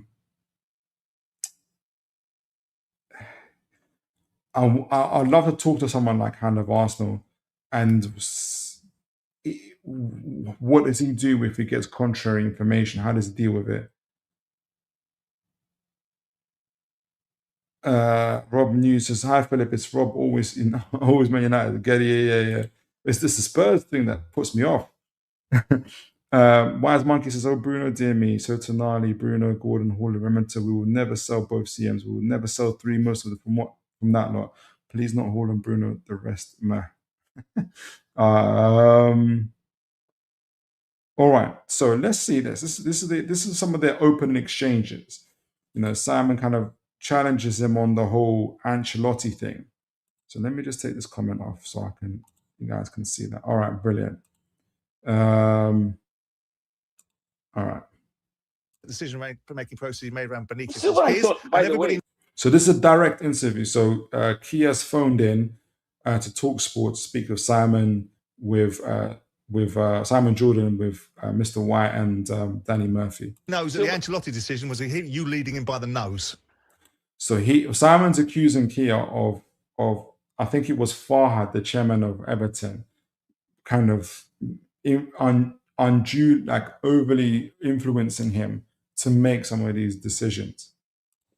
By the way, apologies for presenting a 5-time winning Champions League, multiple winning. No, you're missing the point, Kia. You're missing the point. He was the wrong fit for Everton, and so it proved. Everybody knew it was the wrong fit. It was a Hollywood appointment, and he couldn't wait to get out of the door quick enough when Madrid came calling again. Well, so that was the point that he made, right? Now Kia's trying to say, "Hey, I introduced this Champions League winner. How can you say this?" And Simon Jordan's telling him, no, he was the wrong fit for Everton. Everybody knew that he was the wrong fit for Everton. But you influence the chairman. Yes, the chairman's got to make his own decisions, but you because you're so into the club, you've influenced the owner, the chairman of the club, to make these appalling, atrocious decisions. And these are the things that led to the sinking of the club, right? And this comes from Kia's his kind of big influences, his kind of roles and influences in this club. And it does make me think, and I'm not saying this is true, and this is me just speculating, it could be 2 + 2 = 5, right? If Kia's got these type of relationships with clubs, who's to say that, he's had a conversation with Burton and said, "Look, I'm going to create a win-win situation for you. Make a bid or a couple bids for Bruno. Either Newcastle fold and you get a good midfielder in for a good price and you can continue winning the league, or Newcastle don't fold and I get a better deal for my guy, for my client as well." I don't know what will be in it for Arsenal in that situation, to be honest, but I wouldn't surprise me if those type of conversations were happening. So now, in this next clip, they're talking about Bruno Guimarães and how he nearly went to Everton as well. A decision that either goes right or left, which then comes back and smacks you in the face, right? Because then you kind of, you burn yourself at that club, and you burn yourself because you have done something that has gone over the edge. I think, if you have competent people within your organization, and the Premier League is one of the ones that has the most competent people working in it, then I think, those people are very quick to evaluate. I mean, in the past, we offered them Bruno Guimarães at 16 million when he was leaving Atletico Paranaense. Remember, he's got big connections in Brazil. So this is even before Lyon. Bruno was in Brazil, and he was trying to get Bruno to join Everton. They didn't like him, and they went for Gabamine, and Bruno Guimarães went on to Lyon. So Everton could have had Bruno Guimarães. Well, yeah, and Diego Carlos, we offered him at 11 million before he went to Sevilla, and now he's ended up at Aston Villa. And Eder Militao, when he was leaving, but Kia, you're very slick, right? Because I've seen you do deals. Right. So so this all sounds really, really good. Now Simon's going to challenge him on this. And I've watched you pump players into football clubs, and then what you do is, because you're a very clever operator, what you do is say, I'll be part of the solution, not the problem, because what we like to do is we like to work with clubs, and if we have a problem, we'll provide them with a solution to that problem after having created the problem in the first place. So with that, that's very destructive. That's the destructive part of it.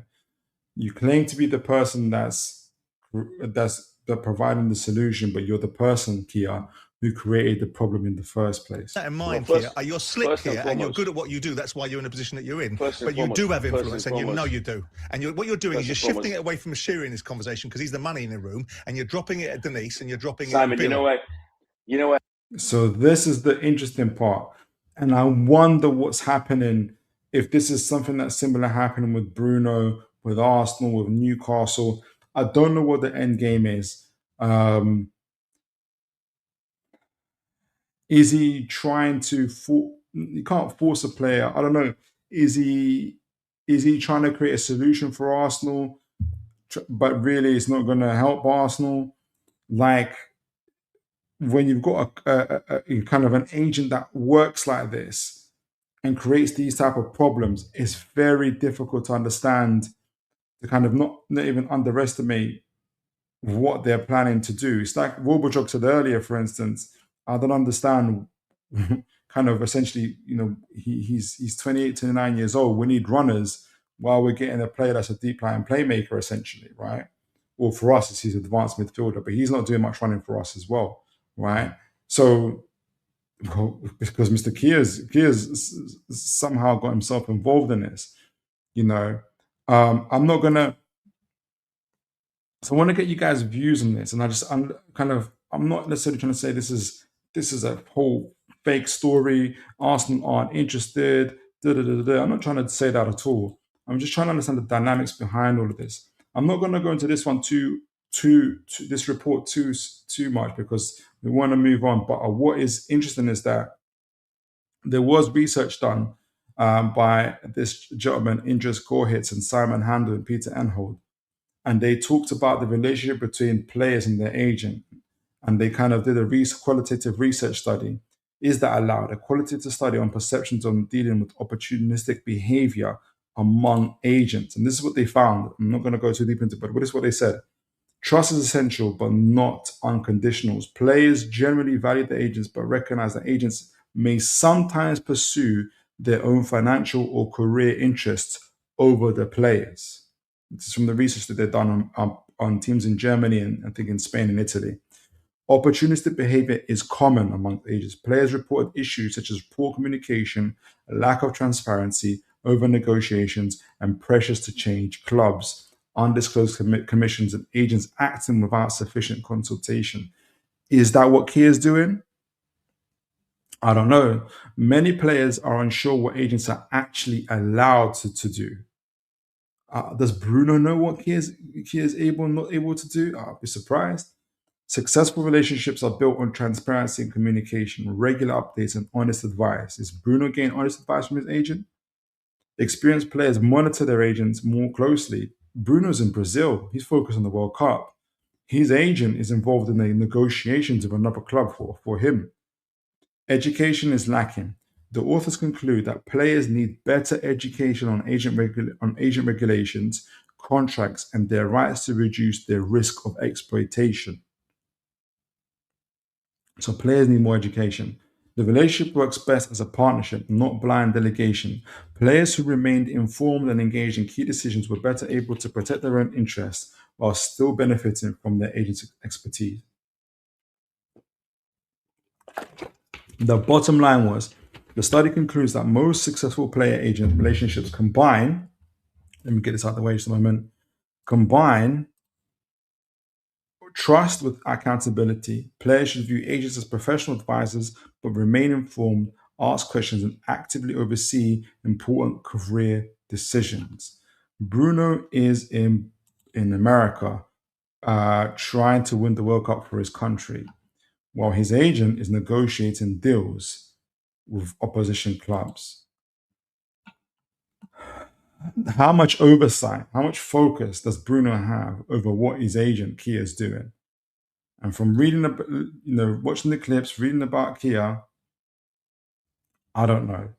Again, on the other side, it could be Bruno pushing this. Maybe Bruno called up his agent and says, "Hey, let's try and get this deal over the line." I'll be surprised if that was the case. I'll be honest. Let me know what you guys say before we do the scouting report on Nemecha. Wobblejog says all Arsenal major accounts that spoke with him says he's just someone that's well sourced and trusted by the club. Many times he didn't publish info for quite some time because the club didn't want that. Fair play. Fair play. That takes discipline and that takes good character. Which is very much lacking in the industry at the moment. And God bless all of 40 plus viewers we've got here. If you guys are enjoying the show, please do continue to like, share, and subscribe. Really, really good turnout today, as always. Wise Monkey UK says we aren't getting Nemecha or Schmidt. Clearly, Champions League qualify, and Zuya hamstrung spending wise, and we need to throw money due to being 12th. Okay, we'll see. How Out Cruz says Ancelotti financially destroyed Everton. He put James Rodriguez. That's it. He put James Rodriguez on 200k wages. They didn't have Champions League revenue, so shouldn't have been giving players those wages. Exactly. That's exactly it. Now the memories are flooding back what happened to Everton. Sophie, good to see you. Haven't seen you in a while. Good to see you. God bless you. Eddie Howe. Sophie says Eddie Howe integrated himself into this club and got his mates to protect himself. Now we are absolute joke. Who's the mates? Who's that? Everyone will leave. Hope all the clappers are happy. You sound upset, Sophie. What's going on? What's going on? Amateur FC. What's happened? Robojog says, my honest opinion, I think his agent is just being a good agent trying to get the best deal for his client. I can't fault him for that. To be honest, if I'm a player, I would want my agent to get me the best deal. Absolutely. And it's interesting, like Hand of Arsenal, like you said, isn't saying, Hand of Arsenal, I don't think he's even said that there's been any conversations with the club. I don't even think he said the bids come in, to be honest. He's saying that there's intermediary talk. So it's interesting. Wise Monkey says we've got time. At the moment, optics are rubbish and clubs are allowing narratives to get away. Like last season, when this happens, you need to act decisively and get control back. That's a tricky thing to do. How do you get control back, right? And I think that's what the education needs to be around for clubs. Sophie says, what do Bournemouth do every season? Sell all best players, finish mid-table, give the manager too much power? Oh no, we aren't. We are Bournemouth from 6 years ago. Okay, what do Bournemouth do every season? We sell out all their best players. Sophie, so if you're saying we're a selling club, I don't think we are. We talked about it a little bit earlier, but I don't think we are. Gordon wanted to leave. Tonali wants to leave. Do we repeat the mistakes of the past, of literally last season, and have a whole saga? It's like saga all over again.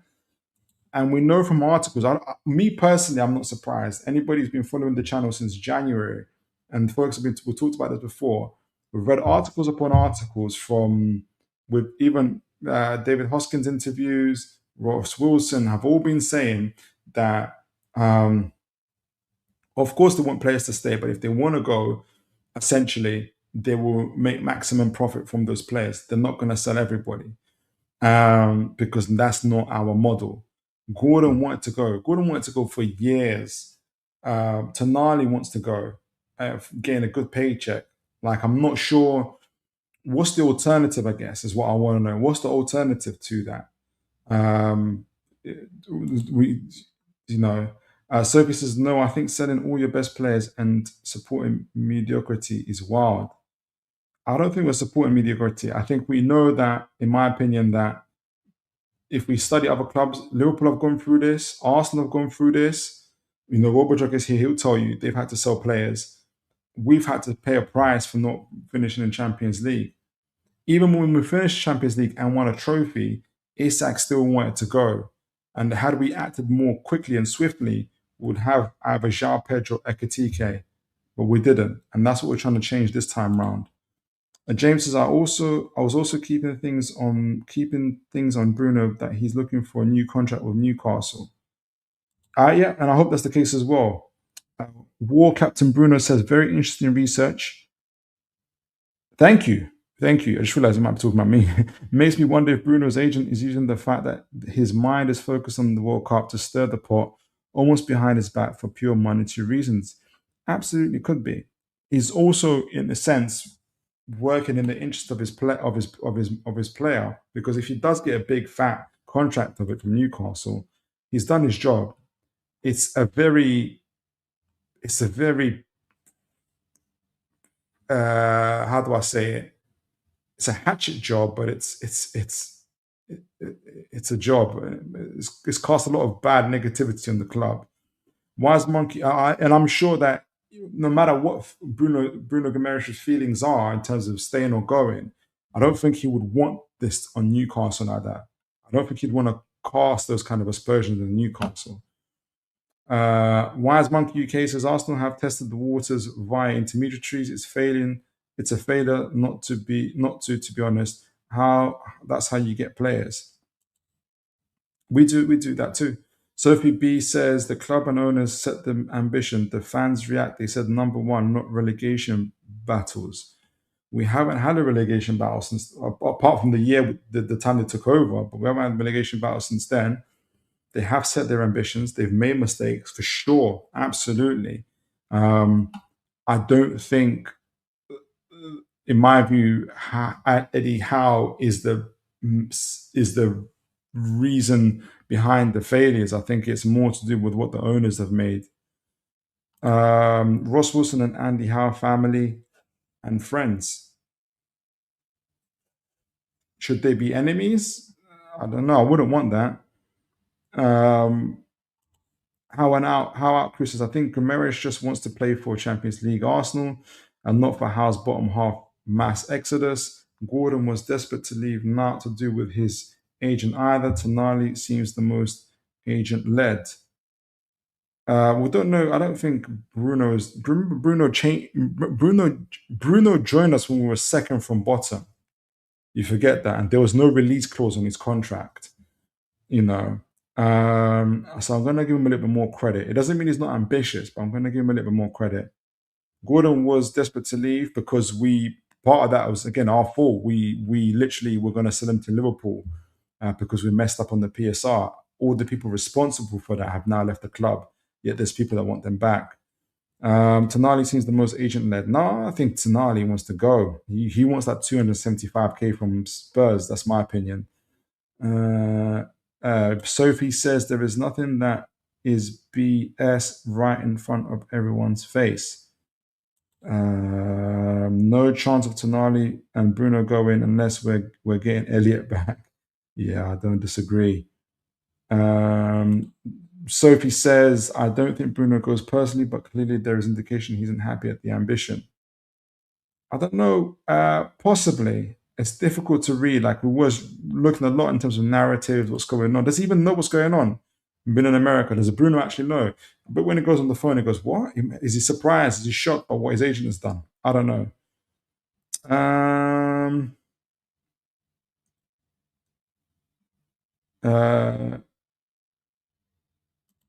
Connor says, check Ben Jacobs' new past, Philip. Ben Jacobs?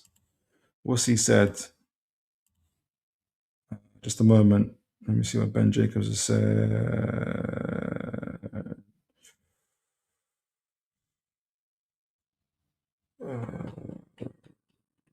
Just a moment. What's Ben Jacobs said?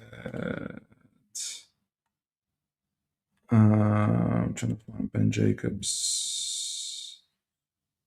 What's Ben Jacobs said?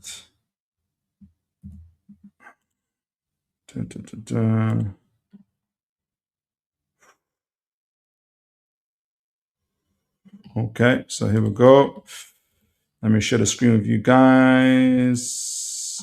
I haven't read it properly yet, so share this tab instead. Yeah, you guys can see that. Let's go into it. Let me zoom in a little bit. Can I see it? Okay, here we go. So Ben Jacobs, this looks like, when was this? When did he send this? Oh, literally just before midnight. Okay, so it's Arsenal prepared to make a formal bid to Newcastle for Bruno Guimarães. Okay, so it's looking like formalized. Arsenal prepared to make a formal bid to Newcastle for Bruno Guimarães after seeing a verbal offer via intermediaries of around 55 million turned down. Newcastle insist they don't wish to sell, but direct club-to-club contact is now anticipated. Okay, that's nothing different from what we've heard, though. As reported yesterday, Alex Scott, Boadidi, and Sandro Tonali are the names on the radar. Mateus Fernandes has also been looked at, but Spurs and Manchester United more advanced as it stands. Okay, overlap with other Premier League clubs for each target. I think it's Man United or City want another midfielder post. City want another midfielder post and Anderson. Spurs also want 2 midfielders. Manchester United will add at least 1 more midfielder, and Chelsea and Liverpool could also explore central midfielder. Okay, more on TalkSport. Yeah, I haven't seen anything more different from what we've heard. I appreciate you letting me know, but I haven't seen anything. I don't think there's anything different from what we've heard. All right, a couple more, and then we do a scouting report on Felix Nmecha.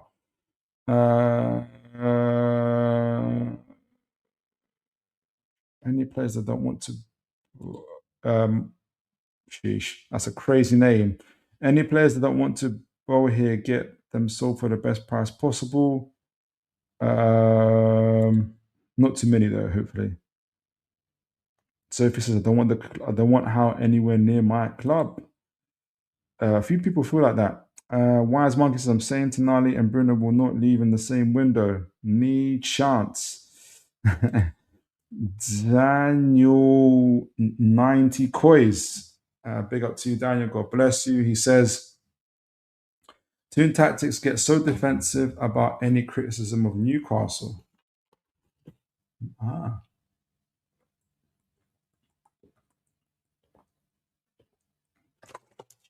Maybe. Maybe. You might be right. You might be right. What's the alternative? Sophie says Bruno's camp must have indicated they aren't happy for Arsenal to even bid. Read between the lines. Wake up, people. It's possible. It's possible. It's possible. We'll see if that bid comes in. Wilbur says this nuanced gimmick you are running This nuanced gimmick you are running, Rational Shows, isn't designed for YouTube.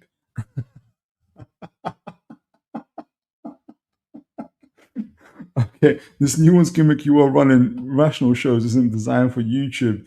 You need those Newcastle are scary, Newcastle getting relegated, sensational shows to just looking out for you. Thanks, bro.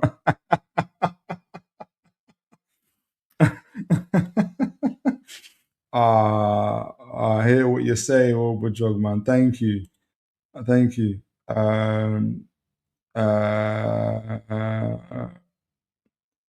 Geez, Sophie, PIF out, Eddie out. You just don't know about that, man. I think you're just venting. If I don't, is it Daniel? Daniel, if I say I don't want PIF out, does that mean like I can't take criticism? I don't know, because I want them to stay. They got me out of relegation and 2 Champions Leagues and a trophy. Is it bad if I say I want them to keep out? I hope not. All right. And he's happy about that. Sophie said that. Okay, you're venting. You're helping to inflame that the PIF outside thing. Okay, I bet you'd want. You say Coys. I'm sure you want PIF to take over Tottenham. Howard Cruz says Luke Edwards' article today says Guimarães actually still has 3 years left. I thought it was 2 years. So it doesn't make sense that Arsenal noise is just to get a new one. I just think the Arsenal transfer news is real. Very possible. I wouldn't put it past. It's very possible. I'm going off of. There seems to be a gap between, for instance, what an insider like Hand of Arsenal is. Like, Robert Jones, an Arsenal fan, who tell you about Hand of Arsenal, very, very serious insider. There's a gap between what he's saying and what everybody else is saying. It doesn't mean, which is he's saying that intermediaries are talking, yes, but there's nothing between the clubs themselves. It doesn't mean that it won't happen. He did say watch the space. We'll see. In my opinion, at this moment in time, it's unclear. I'm hoping maybe, but I'm also speculating that it's Kia, the agent that's doing most of this talking at the moment. Daniel says, it seems anything that has a comment about Newcastle and your current mess, it seems like you're putting the blinkers on. Let's be real. Let me know. Give me an example. I might be. I thought, I don't know if you've been here at the start, Daniel, but I went through quite in-depth discussions about news and articles and everything else, to not have my blinkers on, but I'll be open to it. You never know. It could be. Robojog says 38 watching with 19 likes only. Only 19 likes. Stop moving like your club, guys. And subscribe. Big up Robojog. Absolutely. No, not you, Sophie. I'm not saying it's you that's damaging. I think it's Daniel. That's trying to. He's playing on your emotions. I don't know if you clocked. The city's miserable. I can only imagine. Jamal says, I take the words of Hand of Arsenal, but he also retweeted for second bid. Did he? Okay, fair enough. Could be the case. We'll see what happens. All right. Felix Nmecha, but feel free, guys, to continue to comment on the Bruno and Arsenal situation. I understand folks are down. It's very, very understandable. I wouldn't want him to leave, obviously, as well. Hopefully, it's all what's the word I'm looking for? It's all just to get a better contract, which he deserves, in my opinion. All right, so Felix Nmecha.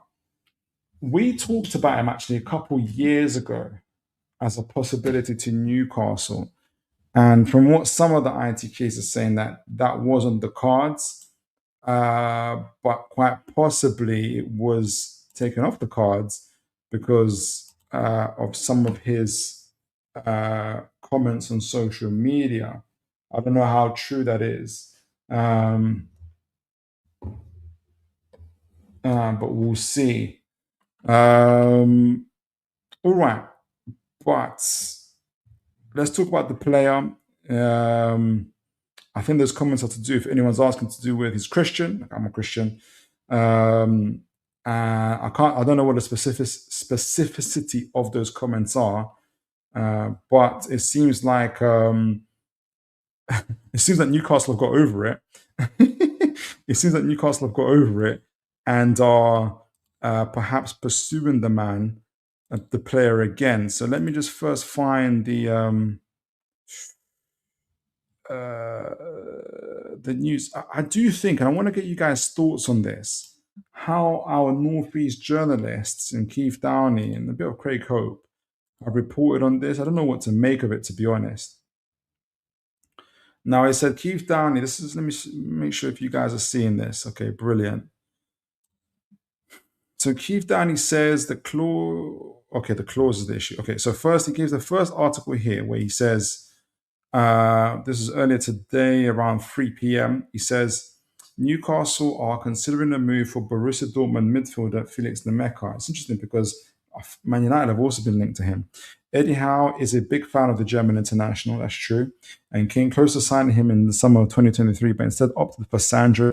There we go. Nemecha has 85 million euros.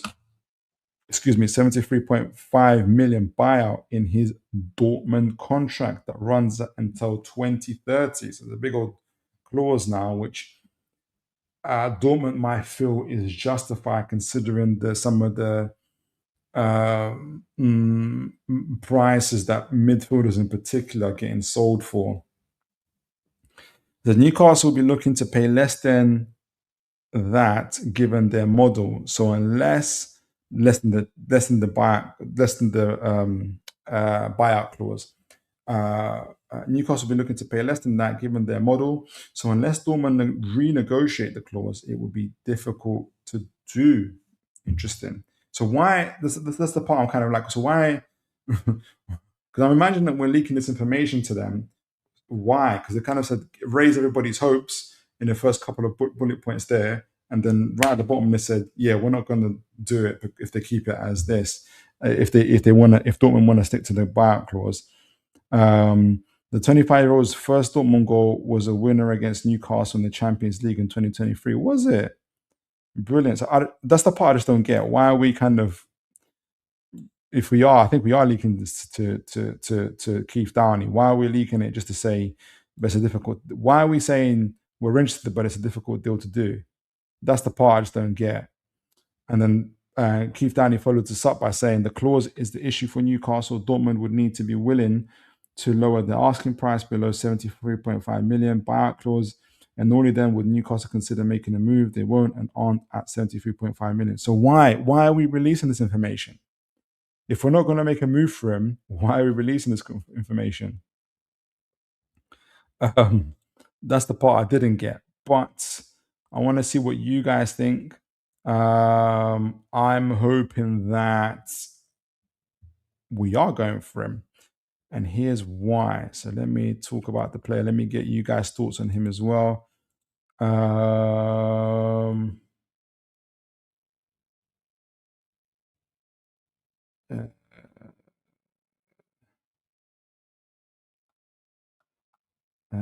a few comments. How Chris Keith Danny said our model this summer is only signing toddlers for 1p in the pack of Haribos.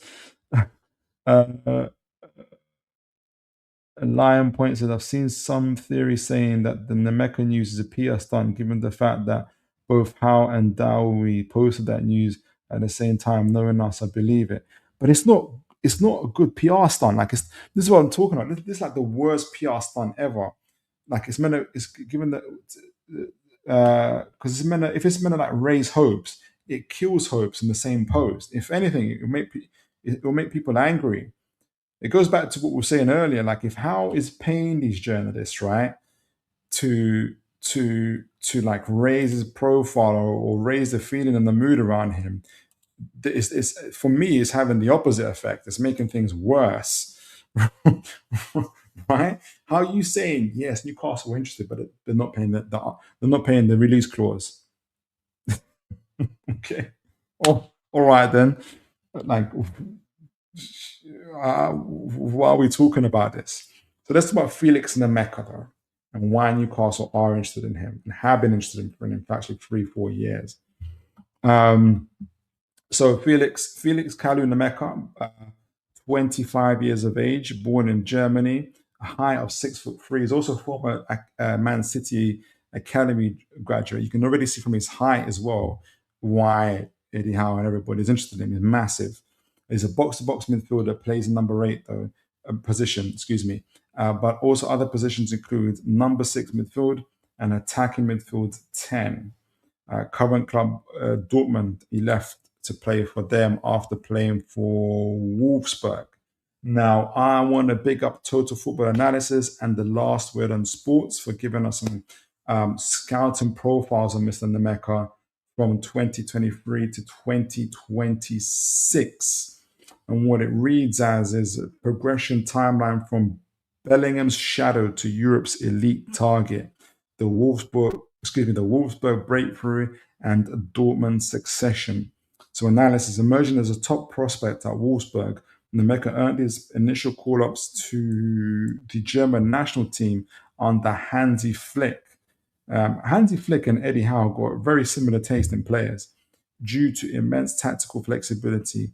When Jude Bellingham departed Borussia Dortmund for Real Madrid, BVB targeted Nemecha, which is interesting. Bellingham leaves and they go for Nemecha, alongside Marcel Sabitzer. So Sabitzer to fill the colossal void in central midfield. He signed under Erdin Terzic, set up early tactical breakdowns focused on whether his physical transition, heavy style, would adapt to a team demanding high positional ball dominance. So, let me go back. Sorry, high positional ball dominance. So they wanted to know, can he play for a team that's in high? If he's used to playing in transition heavy style, can he adapt to playing a team that wants positional ball dominance? Which is interesting because you guys know, and I believe that Newcastle are going to try and aim for a lot more better possession to control the chaos in the next season, potentially using a 4-2-3-1. So if Newcastle are actually asking themselves the same questions as when it comes to Nemecha, I think, as what Dortmund asked when they got him from Wolfsburg. Can he adapt to a possession ball dominant team, from going from a transition heavy team to a positional ball dominance team? I think it's working out for him. And he says, so this is moving on to when him at now at Dortmund. Analysis: despite fighting occasional spell setbacks, Nemecha evolved into one of the most irreplaceable components of Dortmund's engine room. So the answer is yes, he can adapt to play for a positional team, positional-based team. Under subsequent tactical iterations, including Niko Kovac's arrival at the club, his ability to seamlessly navigate tight defensive blocks, and execute high-speed transitions became central to BVB's midfield security. Very interesting. So he was able to unlock attacks for his team. His partnership with Julian Brandt combined a robust physical coverage with creative ingenuity. So he provided the robust physical coverage, whilst Mr. Brandt gave the creative ingenuity. Phase 3, Premier League heavyweight interest and World Cup stage. So analysis by 2026, Nemecha's evolution into refined, high mobility dynamic powerhouse caught the attention of Premier League's elite. Chelsea scouts monitored him extensively as a multi-role summer target capable of reinforcing the Blues' depth. This interest exploded into a broader transfer race involving Manchester United and Liverpool, particularly after Nemecha's stellar tournament performance representing Germany on the world stage. Recognizing its valuation, Dortmund placed a premium 100 million price tag on their star asset, which Newcastle have already made clear they do not want to pay.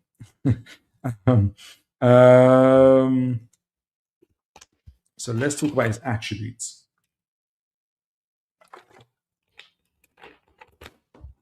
Wobojog says, Phil, you've missed how Liverpool fans online suddenly cared about Newcastle's well-being, saying how disrespectful Arsenal are for thinking of submitting a 59 million Bruno bid. Live in the power universe. I need to see that. It's a crazy world. So, Nemecha. Anomalous physical mobility. Jesus, some words here I don't know, man. If someone knows what anomalous is, let me know in the chat. Anomalous physical mobility, standing at an imposing 1 meter 90 meters, so 6'3". Nemecha possesses a rare agility, and that's important. Agility is different to kind of physicality and strength. Agility and acceleration for a player of his stature. He covers vast expanses of grass effortlessly, making him a menace in lung-bursting box-to-box runs. Wobojog, isn't this something that Arsenal looking for? Aerial dominance. His height is weaponized excellently in both boxes. He maintains an elite win rate in aerial duels, combining precise timing with raw upper body power to consistently overpower smaller midfielders. It's going to change when it goes to the Premier League. It's going to be bigger midfielders. But it's interesting to know. Final third creation and ball striking. When entering advanced spaces, Nemecha displays high proficiency. His vision, baseline creativity, and clean shooting mechanics make him highly adept at unlocking low blocks and testing goalkeepers from distance. So, okay, let's hold on. So let me get this. So we're talking about breaking down low blocks.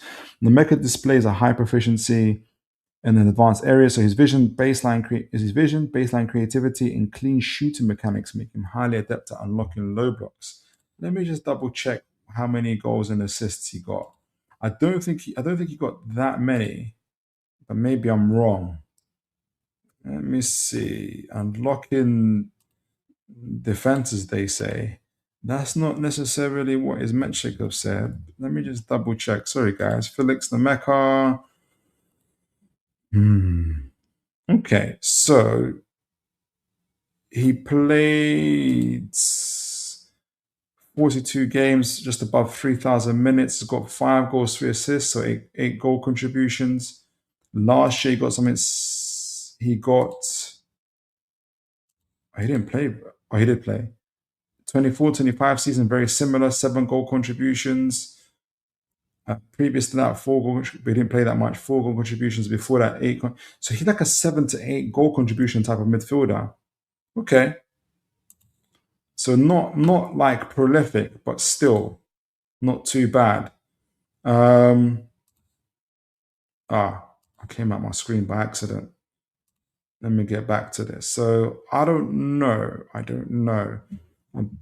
It's still good. It's better than what apart from Bruno, managed to achieve.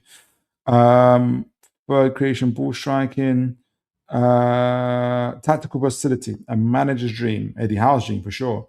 He moves seamlessly between a deep line distributor anchor, a tireless pressing central midfielder, and a secondary attacking runner behind the striker. Interesting.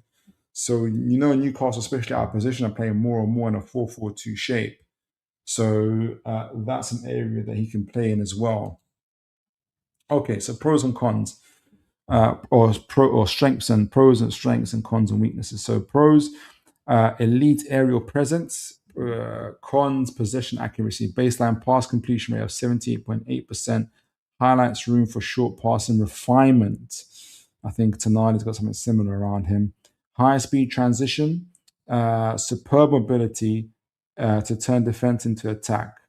But the con is, or the weaknesses are, progression output. Can struggle to consistently string line-breaking progressive passes from deep midfield, which I don't think we'll be asking him to do, to be fair. He did a really good pass. I don't know if you guys saw the assist that he got for Germany in the World Cup to Undav. That was fantastic, and a really good take from Undav and finish as well. Aggressive pressing volume, relishes intense counter pressing and physical duels. It will suit Newcastle to the bone if that's the case. Defensive awareness out of possession, off the ball, positioning, and lane clogging discipline defensive awareness out of possession, off the ball positioning, and lane clogging discipline require occasional coaching, which is fine. We can do that. Versatile tactical utility in terms of strength, capable of executing roles from number 6 to number 10 effortlessly. Injury management is a concern, though historical fitness blurs. Let me take this off. What does it say about his injury management? Historical fitness blurs have occasionally disrupted prolonged runs of form. Let me look at his injury record quickly, and I'll put you guys on it. See what you guys think as well. All right, so no, not this one. Here we go. Nemecha. Let me guys know what you guys think of Nemecha, and who knows about Nemecha. Would you want him at Newcastle? Let me know, guys. Would you want him at Newcastle? Let me share this screen, and we'll come back to this. Is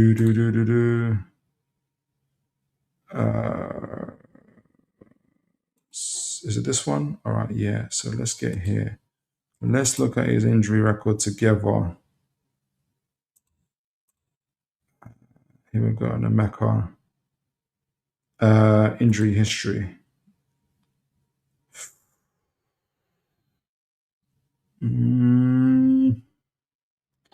So he's missed 12 games when he was at City from an unknown injury. Has he got any? Torn lateral knee ligament, 25-26 season. Torn lateral knee ligament, and he had a ligament injury also in 24-25. Yeah, Dortmund are having a laugh. 15 and 7 games, 22 games. It's a lot, man. His injury, yeah, it was disrupted. Hip problem in 23-24, missed 18 games. When he misses games, he really misses games. Yeah, I don't think we're paying 70 million. I don't think we're paying 70 million. If he does come, I don't think many teams are paying 70 million for torn ligament injuries, knee injuries. So I think Dortmund are going to have to rethink their pricing for the guy, for the gentleman. Okay, so final verdict. He's a rare archetype of a midfield power and modern agility who has successfully transitioned from raw physical prospect into a Premier League midfield general. While his possession metrics have room for mechanical refinement in short passing, sequences, he is a world-class physical foundation, defensive dual efficiency, and multi-phase versatility make it completely clear why Europe's elite are ready to battle over his signature. Let me know, guys. Would you want Newcastle to battle over his signature? Oh, I didn't put my metrics to this. Oh, I did, but it's just not there. All right, so before we get into his metrics, let me see what you guys are saying in the chat. Oh, tons been ringing off. As always, guys, you've been amazing. As well, you continue to smash the like button and subscribe, which is amazing. What have I missed? From an anomaly to not the norm, a nice way of saying generational. Is that around the Mecca? Says Wilbur Jog. James says, I didn't realize Felix was a graduate from the Manchester City Academy. Yeah, absolutely.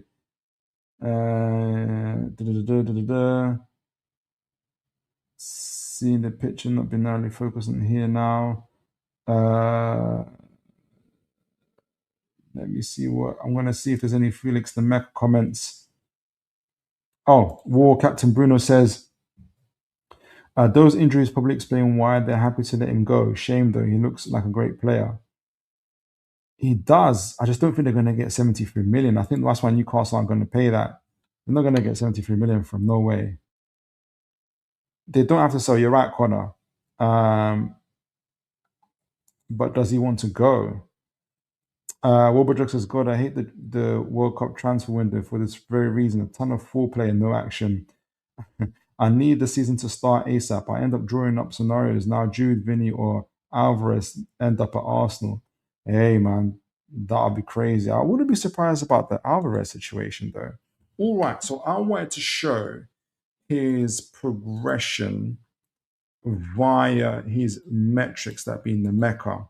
I'm going to get to it in a moment, actually. And I want to get you guys' thoughts on the type of player he is. So, where do I start from? Okay, so let me start with the metrics here. So this is his metrics from starting from the bottom in the green, 23-24, going upwards to the pinkish pinkish beige, getting late. Season when he was 24 years old, to the blue at the top 25-26 season, right? So you're going to see how he's been operating within a Dortmund system. Now, did I get the metrics for Dortmund? I didn't get the metrics. So annoying. Put it this way, Dortmund are a high possession team, a quality team. If you can imagine, their metrics are pretty high in every aspect. In fact, do I have them on?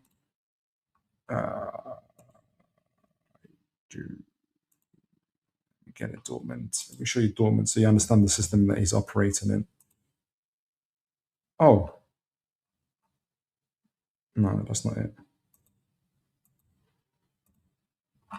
Let me show you guys. Teams, compare teams.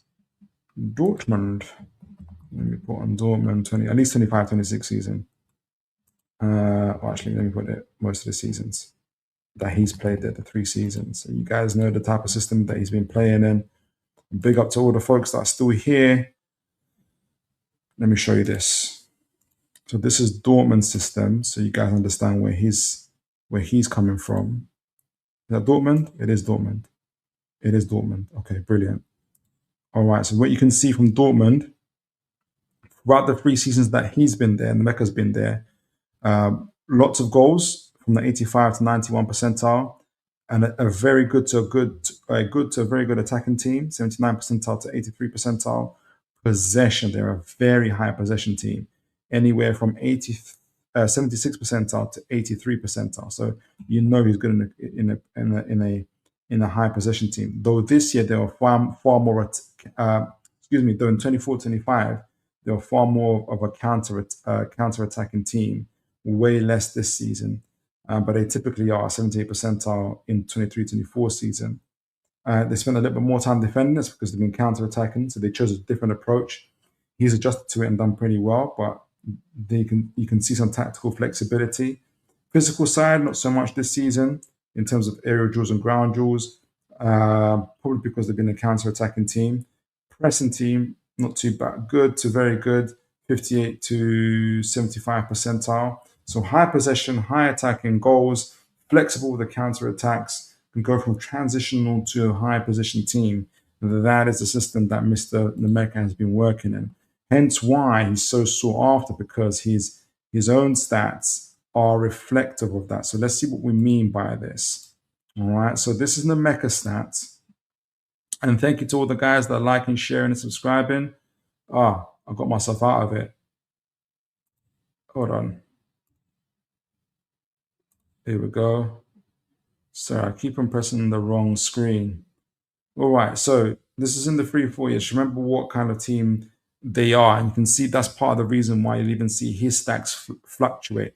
But we can see consistency no matter where it is his dual in possession weight is not too bad. It's right here in the high 90s here, green and orange. So where is it? Green and orange, dual winning. Where is it? 89 and 97 percentile. Right, that's when it was really, really high. It's only in the season where they were less physical and less kind of pressing where his own duels dropped off. But he has it in his capability to be a 97 percentile dual winner. So just know that he has that capability. Very, very, very good. Also, if you look at his progressive carry, that's a big part of his game. He goes anywhere between, I can't see if that's a 60 or an 80, 60 percentile to 71 percentile. Forward passes have always been quite low, which might explain his role in the team a little bit more, and where Julian Brandt is the more kind of, the more creative side of the players. Key passes that lead to shots. That's really up this season, gone from 12 percentile a couple of years ago to 62 percentile this season.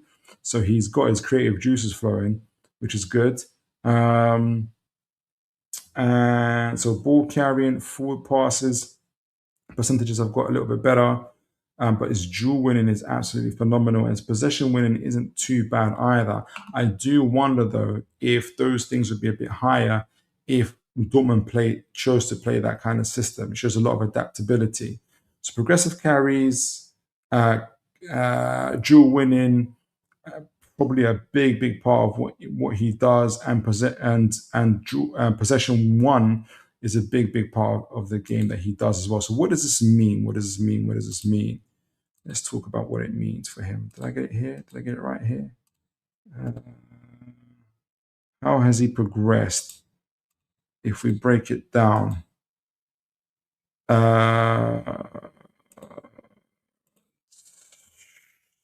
in the 23-24 season, his learning role, he was a 98 percentile from the outset. Excellent forward passing as well, but he offered little progression, creativity or progression. Ball carrying showed promise, but he was not his major weapon. Then he goes into 24-25 season where there was tactical expansion within Dortmund. He became far more of a complete midfielder under Dortmund. Progressive passing jumped significantly from 23 to 62 percentile, showing greater confidence playing. Defensive dominance was elite as well, 89 percentile, 73 percentile possession one, which is really, really good. Creativity also, key passes improved but remained inconsistent, and looked increasingly comfortable operating as an all-round number 8 rather than a pure holding midfielder. In 25-26 season, obviously this season, he's evolved in Dortmund's primary ball-carrying midfielder, He's the main carrying ball midfielder. Chance creation also reached an all-time high at 62 percentile. Progressive passing remained solid and becoming more involved. Defensive output also declined from elite to above average as his role became more expansive. And the metrics suggest the midfielder trusted to carry attacks, break lines, and contribute in both phases. He's doing that more and more for Germany. So he's really, really developed, right? So in 23-24, he was a defensive ball winner. In 24-25, he became more of a well-rounded number 8. And in 25-26, he became a dynamic two-way box-to-box midfielder. So I actually think, rather than replacing Tonali, in my view, Nemecha is here to replace Willock. Key trend, I'm going to talk about that in a minute. Ball carrying, chance creation, progressive passing, tactical responsibility. His defensive volumes reduced slightly as attacking responsibility increased.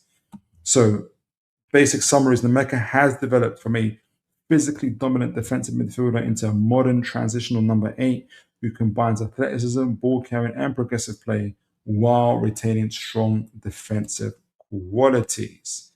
Right? So this is why I think, for instance, he's here to kind of replace Willock. He's an elite ball carrier just like Willock. And both are transition-focused number 8s who attack space, both excel driving through midfield with long carries, both contribute final third actions rather than dictating possessions, and both rely more on athleticism than passing volume. Though his injuries are a worry. So Willock's. When Nemecha improves on Willock, he's far stronger defensively. You know, Willock's highest defensive ones are 21st percentile, whereas Nemecha's lowest are 58th percentile. He's a much more progressive passer, 47th percentile compared to Willock's 23. He's more balanced profile between attack and defense. He can play deeper without exposing the midfield, and is much larger. And there's a much larger sample size. He's played compared to Willock. He's played 2,360 minutes compared to Willock's 1,400 minutes in the Premier League. However, Willock is stronger as an elite progressive carrier, elite forward passer, and is also better final third creativity. So he's more explosive in attacking runs beyond the striker. Willock remains the better pure transition runner, whereas I think Nemecha is more of a well-rounded number 8. So Felix Nmecha looks like a more complete version of Willock. He sacrifices little of Willock's explosive ball carrying and attacking instinct, but offers far greater defensive security, better progressive passing, stronger dual winning, more tactical flexibility, and greater reliability in possession. So for Eddie Howe, Nemecha could perform many of the vertical running functions as well as Willock, while providing considerably more balance when Newcastle build up or defend transitions. So the verdict is Sandro controls the rhythm, Joe Willock attacks the space. Felix Nmecha sits between the two, combining much of Willock's athleticism and ball carrying with enough defensive quality and progression to become a genuine two-way number 8. So Nmecha is far more the well-rounded kind of midfielder in terms of compared to Willock as well. So I think he's a Willock replacement rather than being Tonali's replacement. Let me know what you guys think of Mr. Nemecha before we wrap up, and God bless all the guys all of you guys for just being here as well. Whether we agree or disagree, no matter what, you guys are here. Sophie says Nemecha is a PR spin. We aren't spending 75 million. Would be record signing. We changed the model. No, I agree. I'm not even sure it's a PR thing, because if it is, it's a very bad one. Because in the same kind of reports that they released, they were saying, we're not going to pay the release clause. I don't think we're going to pay the release clause, and I don't think other clubs will pay the release clause either. It's an interesting kind of press release, to be honest. I wonder if the story maybe is a little bit more further than it's been said it is. How out Cruz says, I reckon it's Ruben that does the leaks. We're like his plaything. I hope not. Let me see what you guys are saying about Mr. Nemecha.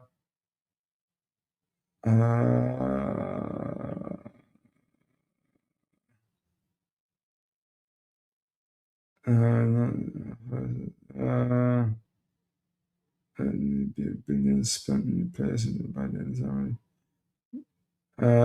how out Crew says pennies, it will be nearly $1 billion spent on new players since the takeover by the end of the summer.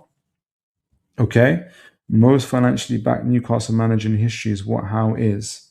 Yeah, but he would have also been here like 5-6 years, and from what I remember and what you remember, not many managers have lasted 5-6 years at Newcastle. And also, we had Mike Ashley for 14 years, and he didn't financially back anyone. Just ask Rafa Benitez. So I don't know if that says much about Howe, or it says more about our club, really.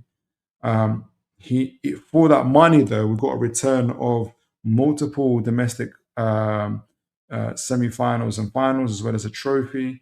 We've got Champions League twice. We've avoided relegation. So I think we've got a decent return for our money, if I'm honest. Wobojok says, Phil, are those injuries soft tissues, red flag, or collision and freak accidents not a red flag?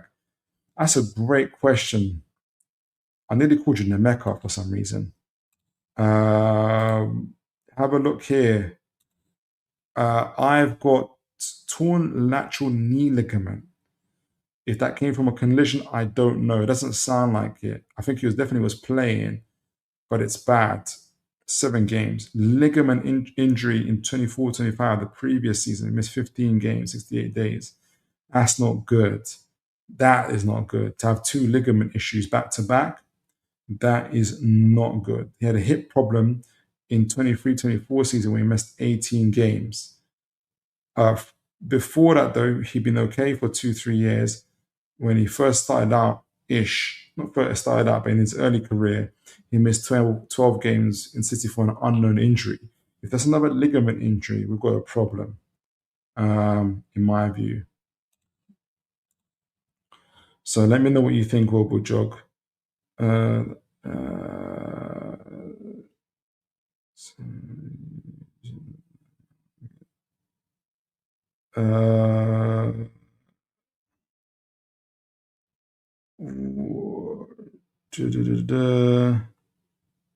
Not saying agree, but true.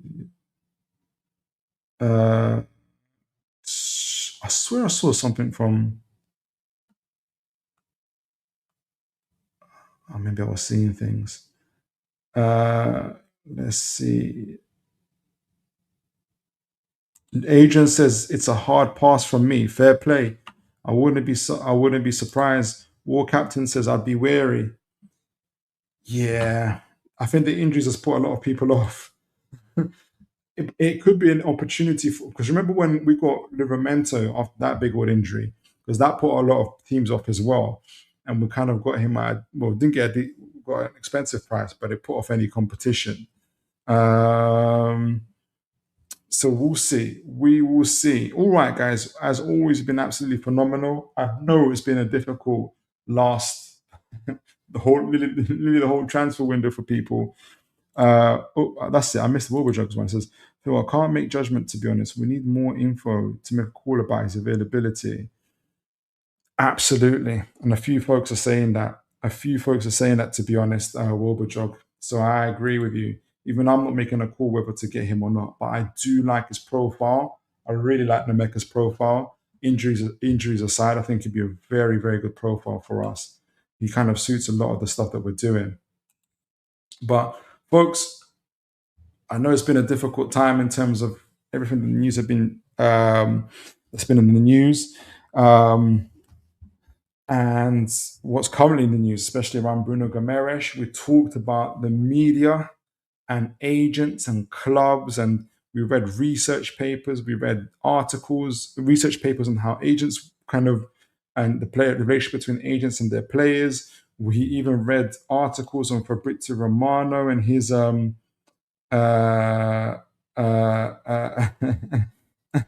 thank you, Captain Bruno. Thanks for great insights and analysis. Thank you, sir. Really means a lot. Thank you. We talked about, Fabrizio Romano 2 years ago, an article talking about him being used, him and his companies, essentially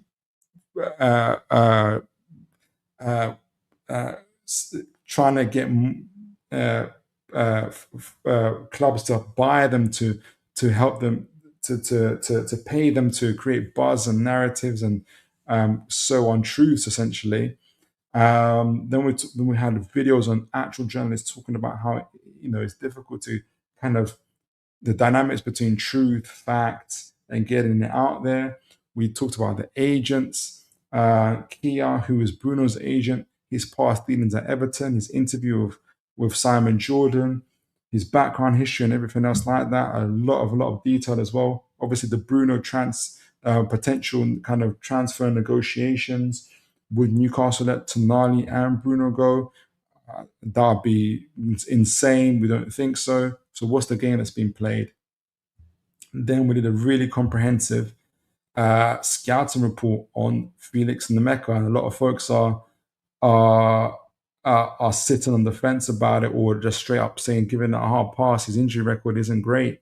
For me, I really like his profile. I think he would see our team a lot, but the injuries are a concern. So I'm probably the one that's sitting on the fence. A couple comments before we close up. I don't know what the name is, but it says, how does Bruno G fit into your team profile wise or ethos wise? How does Bruno G fit into our team profile wise? So what's exceptional about Bruno is a highly intelligent midfielder, can play in various roles, a deep playmaker, though for us he's playing more and more as an attacking midfielder or right-sided attacking midfielder. I think if we start playing the 4-2-3-1, he'll be more of an attacking midfielder for us. He's got his biggest goal contributions this season as well. He's our captain, he's our leader. He's pretty much the foundation playing wise for our team. So versatile, passing, press resistance, back to goal, dictates the flow of the game. He's an all-round, all-action midfielder. Lacks a bit of pace, but what he lacks in pace, he makes up with his incredible on-field intelligence. He allows our team to be tactically better and more astute and be able to change within games because of his ability to understand tactical changes in mid-game. Bobo says, Phil, I invite you and everyone in chat to hold hands and pray. Both Tonali and Bruno just get new deals and pay rises. Do you know what? It's probably needed. But folks, as always, whether we agree or disagree, you've been amazing. It's like 1 o'clock in the morning and you're here with me.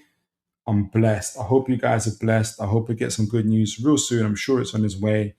As always, folks, today's show was all about trying to, for myself at least, whether it helped others, I don't know, to get a little bit more savvy, to grow a thicker skin, to be a little bit more astute about the media, agents, what's true, what's not true, and to try and get the facts of the truth, trying to read between the lines. So hopefully we've got some of that.